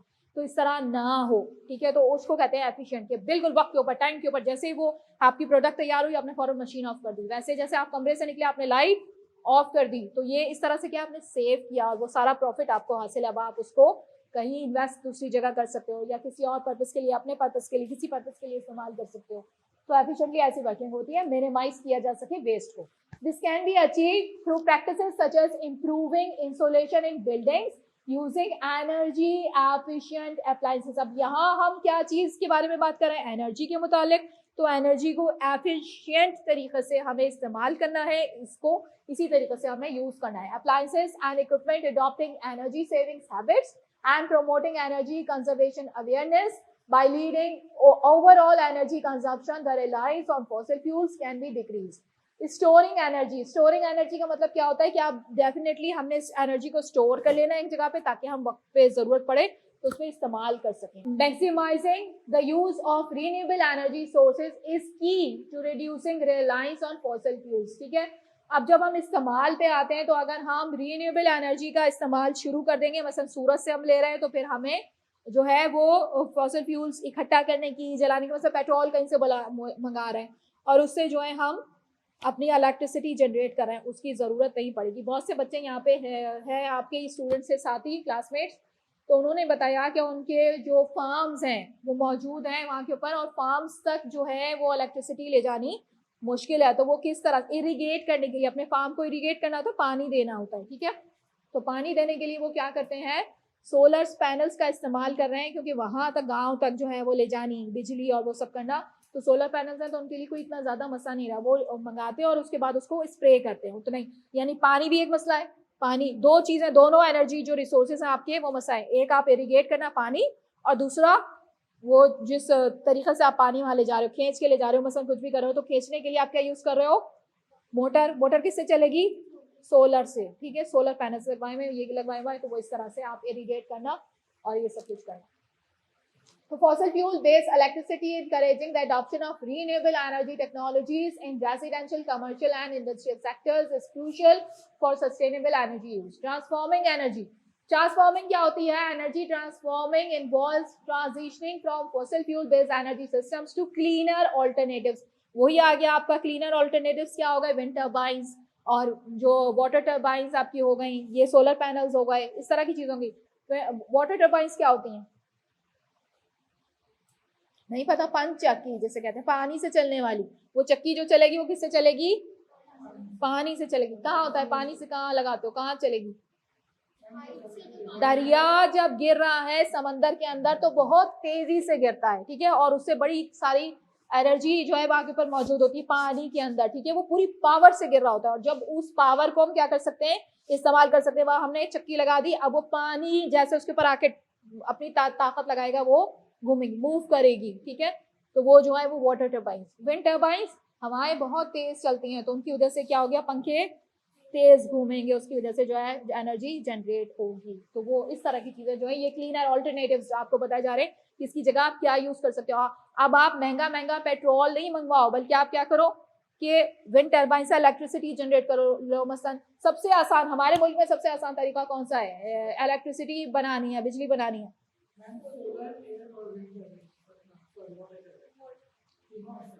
तीनों आसान है। पानी क्या हमारे मुल्क में है इतना? पानी इतना नहीं है, हर जगह पे नहीं है। सिंध की बहुत सारी जमीन जो है प्यासी पड़ी है, ठीक है, तो पानी इतना नहीं है। बहरहाल धूप हर जगह मौजूद है, तो ठीक है, जब धूप है तो फिर इस धूप को भी हम क्या कर सकते हैं, एनर्जी से। सोलर पैनल सबसे ऐसी आसान ट्रिक है कि थोड़ा सा खर्चा हमें लगता है बज़ाहिर कि थोड़ा सा ज्यादा हो गया, लेकिन वो जो हम बज़ाहिर हमें लग रहा होता है कि एक मरतबा खर्चा है, लेकिन वो काफी फायदेमंद होता है, क्योंकि उससे फिर बार बार बड़े जो है की झंझट वो खत्म हो जाती है। तो वो जो है सोलर पैनल सबसे ऐसा आसान तरीका है जो हमारे बड़ी आसानी से हर जगह लोग इस्तेमाल कर सकते हैं। बाकी रह गए विंड टर्बाइन, तो हवा का चलना भी हर जगह जरूरी नहीं है। खास इलाके हैं जहाँ पर हवाएं तेज चलती हैं, ठीक है, लेकिन हर इलाके में हवा इतनी तेज नहीं होती, ठीक है, नॉर्मल सी हवा होती है हर जगह। हमारे जो पाकिस्तानी कंट्री क्या कहते हैं घूमे हम, तो हमें नजर आता है, ठीक है। Transforming energy transformation involves transitioning from fossil fuels-based energy systems to cleaner alternatives. This can include switching from traditional internal combustion engines to electric vehicles. इसको हम इलेक्ट्रिक व्हीकल्स के ऊपर जाए। इसके साथ ही मुझे एक बड़ा मजेदार सा वाक़या अपना याद आ गया, तो मैं चलो वही सुना देती हूँ। तो हम एक मरतबा रोड पे निकले और हमें एक ऑटो की जरूरत थी। हमारी गाड़ी हो गई थी खराब, ठीक है, और हमें पहुंचना था जल्दी, और अब हमें चाहिए था कुछ ना कुछ ट्रांसपोर्ट, ठीक है। तो हमें एक अजीब सी चीज सड़क के ऊपर चलती हुई नजर आई, तो हमने कहा कि रोके इसे, और हमने उससे पूछा कि ये क्या चीज है, ऑटो है? तो उसने कहा हाँ ऑटो है। तो खैर हम उसके अंदर बैठ गए, तो बड़ा ही जबरदस्त हमें मजेदार एक्सपीरियंस हुआ। पता चला कि वो इलेक्ट्रिक रिक्शा था, ठीक है, और वो पूरा शीशे का बना हुआ था, और वो जो है उसको आपको जो है वो चार्ज करना पड़ता है। तो थोड़ा वो एक एक्सपेरिमेंट के तौर पे उन्होंने कराया था, उसमें राइड करने का भी इत्तेफाक हुआ। तो इस तरह की चीजें जो है वो सामने आती रहनी चाहिए, ठीक है। जो लोग हैं हमारे यहाँ के वो टेक्निकल माइंडेड है और वो कोशिश अपनी करते रहते हैं, तो वो उसने किसी बंदे ने कोशिश की और वो लेकर आया। तो इस तरह की आप बसेस तो आपने देखी, ये जो ग्रीन बस है ये एक कामयाब तजुर्बा है गवर्नमेंट की तरफ से। जो ये एक इसमें बहुत सारे जो हैं वो लोग बैठे और उन्होंने सफर किया और अपने एक्सपीरियंस शेयर किए, तो उन्होंने बताया कि एक कामयाब तजुर्बा है जो ये रहा ग्रीन बस का तजुर्बा, ठीक है। तो इस तरह की चीजें जो हैं वो जो है नेवल बदल किसका साबित हो सकती है, ऑल्टरनेटिव किसका हो सकती है, फॉसिल फ्यूल जलाने का। क्योंकि आपको पता है ग्रीन बस हर स्टेशन पे जाती है और वहां इलेक्ट्रिक चार्जिंग उसकी होती है, ठीक है। तो वो इस तरह से वो फिर आगे चलती है। वो utilizing renewable energy for industrial processes by transforming various sectors to rely on low carbon energy sources, the demand for fossil fuels can be significantly reduced. In summary, a combination of conserving energy, storing energy, utilizing renewable source, and transforming energy systems can help decrease the need and demand for fossil fuels. This transition is essential for mitigating climate change, reducing air pollution and achieving a more sustainable energy future, ठीक है। ये सारी चीजें जो है वो अगर हम एक नजर से देखें तो ये इसका ऑल्टरनेटिव हो सकती है, लेकिन इनमें सबसे ज्यादा जो कहा जाएगा फॉसिल फ्यूल्स का वो कंजर्विंग एनर्जी ही होगा, कि फिलहाल तो यही इस्तेमाल हो रहा है और इसको एकदम से यूं पलक झपकते में नहीं चेंज किया जा सकता। यानी ये काम जो होगा आहिस्ता आहिस्ता, सोलर पैनल्स भी महंगा एक आइटम है, तो वो आहिस्ता आहिस्ता ही लग सकते हैं। तो ये होने में टाइम चाहिए आपका थोड़ा सा, अभी हो रहा है मरहला, लोगों ने अडॉप्ट करने शुरू कर दिए हैं, लेकिन थोड़ा इसमें टाइम है। तो अभी जो हो रहा है अभी सिर्फ यही किया जा सकता है कि उसको कंजर्व किया जा सके, एनर्जी को ऐसे मेथड इस्तेमाल किए जा सके। तो उसमें यही ऑप्शन है सबसे पहला, we can all play our part conserve, ठीक है। कंजर्व करना है, ये रीसाइकिल का आपको ये जो 3 तरह का एरो का निशान ये नजर आता है, कोई भी चीज आप लेकर आते हैं तो उसका मतलब है कि इसको रीसाइकिल किया जा सकता है, तो उस तरह की चीजें इस्तेमाल कीजिए। मैं आपको बताऊं कि मैं एक जगह कंज्यूमर बिहेवियर भी जब पढ़ा रही थी, ठीक है, वो मैनेजमेंट का सब्जेक्ट है, तो उसके अंदर भी आया कि ट्रेंड्स क्या हैं आजकल, कंज्यूमर्स के जो लोग चीजें खरीद रहे हैं उनके ट्रेंड्स क्या हैं। तो जनाब उनके ट्रेंड्स में से एक ट्रेंड ये भी है कि एनवायरमेंट फ्रेंडली चीजें, लोगों को अवेयरनेस बहुत आ गई है और लोग जो है वो अब चीज पे जोर दे रहे हैं कि इस तरह की चीजें खरीदी जाए जिसके अंदर ये वाला निशान बना हुआ हो, यानी रिसाइकिल का निशान बना हुआ और ज्यादा वो एनवायरमेंट फ्रेंडली हो, एनवायरमेंट के लिए नुकसानदेह ना हो। तो इस तरह की अवेयरनेस लोगों में आ चुकी है। तो ये भी एक ट्रेंड है लोगों की जो अपने लिए इस्तेमाल की चीजें खरीदते हैं।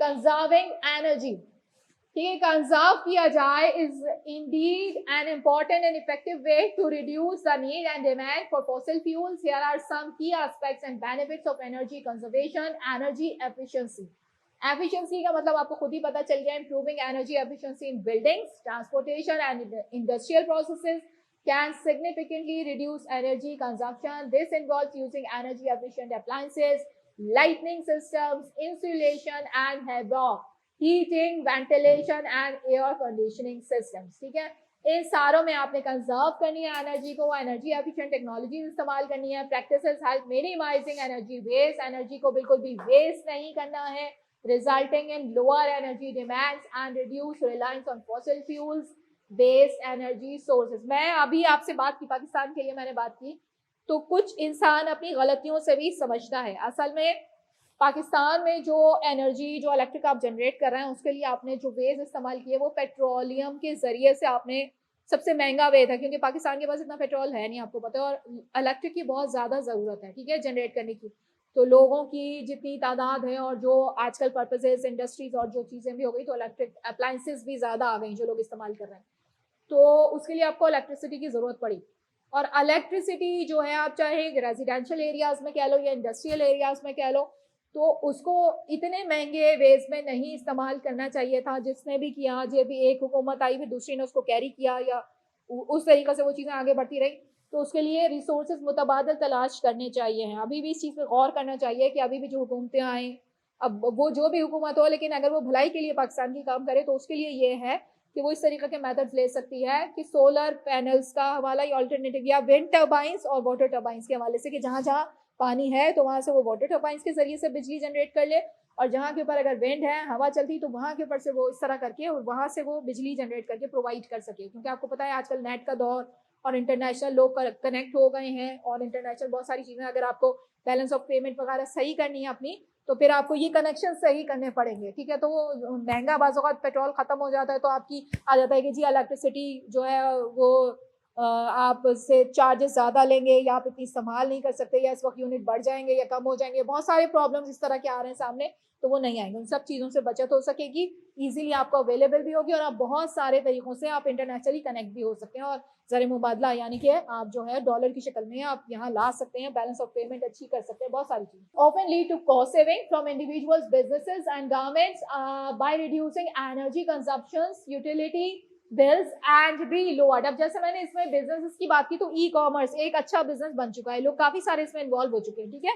तो अगर ये सिलसिला सही रहेगा, इलेक्ट्रिसिटी का, नेट का, इन सब चीज़ों का कनेक्शन अच्छे होंगे, तो फिर ज़्यादा से ज़्यादा पाकिस्तान जो है वो थोड़े प्रोग्रेस की तरफ आ सकेगा, क्योंकि टैलेंट तो है बहरहाल। By reducing energy consumption, utility bills can be lowered. अब आपको पता है बिल्स का मसला भी मैंने आपको बता दिया कि वो जो यूनिट्स का मसला है कि इस टाइम से इस टाइम तक वो यूनिट्स बढ़ जाते हैं और कुछ इस तरह का हो जाता है, तो वो वाली चीज़ें भी फिर कवर हो जाएंगी अगर आपने जो है वो इस तरीके से बिजली बनानी शुरू की। इन्वायरमेंटल बेनिफिट्स, बेनिफिट्स क्या हो सकते हैं? Conserving energy contributes to environmental sustainability. आने वाली नस्लों को के जो अब काम हो रहे हैं, वो आपको पता है AI जनरेटेड काम हो रहा है, ज़्यादातर इस टाइप के काम हो रहे हैं कि अब बच्चियाँ जो भी हैं वो इस तरफ रुजू कर चुके हैं। तो अब आपको ज़रूरत है कि आपके पास एनर्जी हो, सबसे ज़्यादा इलेक्ट्रिकल एनर्जी हो, सबसे ज़्यादा इस तरह की चीज़ें हो आपके पास, कि जिसके लिए आपके पास ऐसे मेथड्स होने चाहिए जो आपकी फ्यूचर जनरेशंस के लिए भी हेल्पफुल हो। कहीं ऐसा ना हो कि वो सिर्फ हम तक आके और फिर हमारी आने वाली नस्ल जो है वो इस चीज़ का शिकार हो, या वो आगे ना बढ़ सके, वो पीछे पीछे औंधी होती रहे, या इस तरह करके उसको जो है किया जा सके। तो उनका भी हाथ पकड़ के थोड़ा सा आगे बढ़ाने की कोशिश, थोड़ी सी एक अपनी जो हम कर सकते हैं, जो अपना हिस्सा डाल सकते हैं, कि वो कोशिश करनी चाहिए, ठीक है। Environmental benefits. Conserving energy contributes to environmental sustainability by reducing greenhouse gas emissions and other forms of pollution associated with fossil fuels extraction, production and combustion. By using less energy we can mitigate climate change. ठीक है, हम mitigate कर सकते हैं climate change को, improve air quality, अपनी air quality को बेहतर बना सकते हैं। जाहिर है जब वहाँ के ऊपर fossil fuels नहीं चलेंगे तो सांस लेने का भी हमारे पास ज़्यादा रास्ता होगा। एनर्जी जो है इस तरह से आप सिक्योर करें और इस जगह पे आप काम आके करना शुरू करें, विंड टर्बाइंस के जरिए, सोलर पैनल्स के जरिए से। Energy security by reducing the demand for fossil fuels, energy conservation enhances energy security. It reduces dependence on foreign oil imports and volatile fuel prices, making countries more resilient to energy supply disruptions. Diversifying the energy mix through conservation measures. देखो इसके अंदर fossil fuels की जब हम बार बार बात करते हैं तो एक और चीज मेरे जहन में आ गई कि सबसे बड़ा मसला जो बाहर जो आपको नजर आता है वो नजर आता है ट्रांसपोर्टेशन। मसलन आप अपना जब खर्चे लिखते हैं और उसकी लिस्ट बनाते हैं, कोई भी इंडस्ट्री बाहर की कंट्रीज हो, कोई भी कहीं से हो वाबस्ता, तो उसमें ट्रांसपोर्टेशन एक बहुत बड़ा मसला होता है। क्यों होता है मसला? क्योंकि वहाँ बर्फबारी होती है और वहां से ट्रांसपोर्टेशन इतनी ईजी नहीं होती है। हमारे सड़कें तो अभी बनना शुरू हो गई, थोड़ी हमें दिख रही हैं। सड़कें नहीं भी थी तो भी हमारे यहाँ क्या होता था, मैं कहती हूँ हमेशा कि हम उछलते कूदते किसी तरह अपनी मंजिल तक पहुंच जाते थे। मसलन पालक हमारे पास असली शक्ल में, पत्तों की शक्ल में पहुंच जाती, सब्जी वाला आता था और हम खरीद देते थे। लेकिन आपको पता है कि सिर्फ पालक, जब आपका कोई रिलेटिव बाहर रहता हो तो उसको पता हो कि पालक की कोई चीज बनानी, मसलन पकौड़े या कढ़ी आप बना रहे हैं, कोई भी चीज उसमें डालनी है, तो क्यूब्स की शक्ल में आती है। और वो क्यूब्स की शक्ल में रेफ्रिजरेशन होती है, क्योंकि वहाँ ट्रांसपोर्टेशन इतना इजी नहीं है, ठंडे ममालिक और सब है, तो आप लाकर उनको फ्रीज करते हैं। वो फ्रीज होती है तो वो क्यूब्स की शक्ल में होती है और इन शक्लों में होती हैं कि उनको जब आप इस्तेमाल करते हैं तो वो महंगी भी पड़ती हैं। तो ट्रांसपोर्टेशन भी एक बहुत बड़ी कॉस्ट है। जो ये फॉसिल फ्यूल्स के हवाले से जब बात होती है तो वो लोग कहते हैं, एक बच्चा आया यहाँ एडमिशन ले रहा है, ठीक है, तो उससे पूछा गया कि आप यहाँ क्यों एडमिशन ले रहे हैं? यहाँ से बच्चे जाते हैं बाहर एडमिशन लेने के लिए, ठीक है, वहां से आ गए यहाँ और यहाँ एडमिशन ले रहे हैं, क्यों ले रहे हैं? तो उसने कहा कि जनाब मैं इसलिए ले रहा हूँ क्योंकि वहाँ की जिंदगी बड़ी टफ है। उन्होंने कहा कि लोग तो यहाँ से जा रहे हैं, वहाँ आपकी कंट्री जहाँ से आप आ रहे हैं वहाँ के ऊपर जा रहे हैं। तो उन्होंने कहा कि आपको नहीं पता कि वहाँ के ऊपर जो है, आप बाहर दरवाजा खोलें तो आपको कैसा दम घुटता है कि आपको लगेगा कि एक दरवाजे के बाहर कुछ भी नहीं है, वो पहाड़ आपके उसमें आ गया, यानी बर्फ जो पूरी जो वो आ जाती है, वो खुद आपने साफ करनी है, ठीक है। और अगर आपने साफ नहीं की, बाहर से तो आके वो उनके गवर्नमेंट के ट्रॉलर्स होते हैं, रोड साफ कर जाएंगे, लेकिन अपने घर के आगे से अगर तुमने बर्फ साफ नहीं की और वहां से कोई बुजुर्ग जा रहे थे, कोई बच्चा जा रहा था, फिसल गया और उसकी हड्डी पे चोट लग गई, तो सारा जुर्माना आपके सर के ऊपर है, ठीक है। और आपको 2 मरतबा वो बर्फ लाजमी तौर पे जो है वो साफ करनी, चाहे आप बीमार हो, चाहे आपका जो भी कंडीशन हो रही, ठीक है, कि आपसे की जा रहा हो काम या नहीं किया जा रहा हो, ठीक है, लेकिन आपने करना है वो। तो लगे वहाँ लाइफ बहुत टफ है, लिहाजा मैं एडमिशन लेने यहाँ आ गया, यहाँ की लाइफ बहुत आसान है, बहुत ईजी है, बहुत सारे हमें आसानियाँ मैसर हैं। तो जो भी चीज़ें मैसर हैं उन पर अल्लाह का शुक्र अदा करना चाहिए। अल्लाह ताला ने आपको सबसे बड़ी एनर्जी की दौलत, अगर हम बात करें कि सूरज आपको प्रोवाइड किया, और आपको जो इस सूरज से जो एनर्जी मिल रही है उससे सारी वेजिटेशन आपके पास आ गई, वेजिटेशन आई, उसी पे आप वर्क करें तो फिर आपका जो है वो जरिए माश बना, इकोनॉमिक कंडीशंस आपकी बेहतर होंगी। तो ये एनर्जी जो है इसको आप किस तरह से इस्तेमाल करेंगे, लाना है और अपने फायदे के लिए इस्तेमाल करेंगे। Promoting energy innovation, energy conservation, definitely innovation का मतलब मैंने आपको ये समझा दिया आम लफ्जों में, जो मैंने ये बातें की, ये इनोवेशन ही थी। एक होती है इन्वेंशन और एक होती है इनोवेशन। फर्क बता दो दोनों का।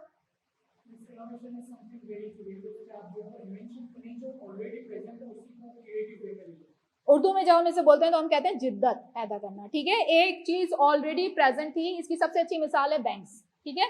बैंक्स जो है वो जब से पाकिस्तान बना, कुछ बैंक जो है वो मौजूद थे, लेकिन अब उनके अंदर डिफरेंट चेंजेस आती रही। पहले आप बैंक में सिंपल जाते थे, पैसा जमा कराते थे, सब जाते थे, फिर आपने देखा कि उनके अंदर कंप्यूटर्स आए, आहिस्ता आहिस्ता करके जो उनके अंदर इनोवेशन हुई। सबसे पहले कंप्यूटर इंट्रोड्यूस हुए, पहले वो लोग रजिस्टर खोला करते थे, एंट्री किया करते, पेन से हो रही थी, ठीक है। फिर उसके बाद आपने कंप्यूटर्स देखे, कंप्यूटर्स के बाद क्या हुआ, प्लास्टिक मनी आया, ठीक है, कार्ड्स आए, visa card, debit card, credit card, ठीक है, ये सब कुछ हुआ। अब क्या हो गया मजीद जिद्दत, इनोवेशन क्या हो गई, ये हो गई ना, मोबाइल पे घर पे बैठे हो, अपने एप्लीकेशन के थ्रू आप पैसे जमा करा रहे हो, निकाल रहे हो, शॉपिंग कर रहे हो, कुछ भी। तो ये सारी चीजें, तो ये जो चेंजेस आती रही, इनोवेशन होती रही। बैंक वही है, प्रोसेस वही, काम वही है, यानी उसका कि एक बंदा पैसा जमा कराएगा और फिर उसको इस तरह से इस्तेमाल करेंगे, लेकिन इनोवेशन। तो ये चीजें जो है, ये चीजें हम देखते रहेंगे, इनोवेशन हमारी होती रहेगी। Energy conservation encourages the development and deployment of innovative technologies and practices. It drives research and development. Research चाहिए थोड़ी सी, development चाहिए। देखो इस research और development में जब हम आके ख़त्म करते हैं तो हमेशा याद रखना, जो हमारे जो सब्जेक्ट्स होते हैं जिसका मैं अक्सर इख्तिताम करती हूँ, वो इसी बात पे होता है कि जब हम ऑल्टरनेटिव्स तलाश करते हैं तो हम पलट के दोबारा किस तरफ आ जाते हैं, उसी तरफ आ जाते हैं जो गाइडेड प्रिंसिपल्स थे आपके पास आए, अल्लाह ताला ने आपको दिए, कि ये ही रीन्यूएबल एनर्जी है, वही सूरज, वही पानी, वही हवा जो अल्लाह ताला ने बनाया, वही क्या है आपकी, वही बायोमास, वही चीज़ें क्या है आपकी, रीन्यूएबल एनर्जी है, ठीक है। वो उसी में फलाह है, जो अल्लाह ताला ने फलाह के रास्ते बता दिए, जो गाइडेड प्रिंसिपल से हमारे पास आ गए। ऑर्गेनिक मेडिसिन क्या है, जड़ी बूटियाँ, जो जड़ी बूटियों से जो आप इलाज कर रहे हो, जो इस तरह के शहद से और इन तरह तरह की चीज़ों से जो कुदरती नेचुरल, तो ये सारी चीज़ें जो हैं यही हम पलट के आते हैं तो हम उसी तरफ आ जाते हैं और वहीं से हमारी ज़िंदगी दोबारा से शुरू हो जाती है। तो अब दोबारा से अपनी ज़िंदगी का आगाज़ करना है तो दोबारा से इन तरीक़ों की तरफ आ जाना होगा। इसलिए हम पहले से थोड़ा सा शऊर रखने वाले जो इन वाले लोग हैं वो थोड़े से पहले आ जाएं, तो थोड़ा सा हम बाद में जो ज़रा कम शऊर रखने वाले लोग हैं उनको भी शायद खींच के ले आए इस तरफ, ठीक है। तो हो सकता है तो इस तरह कोशिश अपनी जारी रखें। इंशाल्लाह आज यहीं तक रखते हैं, फिर नेक्स्ट टाइम इसका अगला हिस्सा जो है वो इंशाल्लाह उसके साथ हासिल होंगे।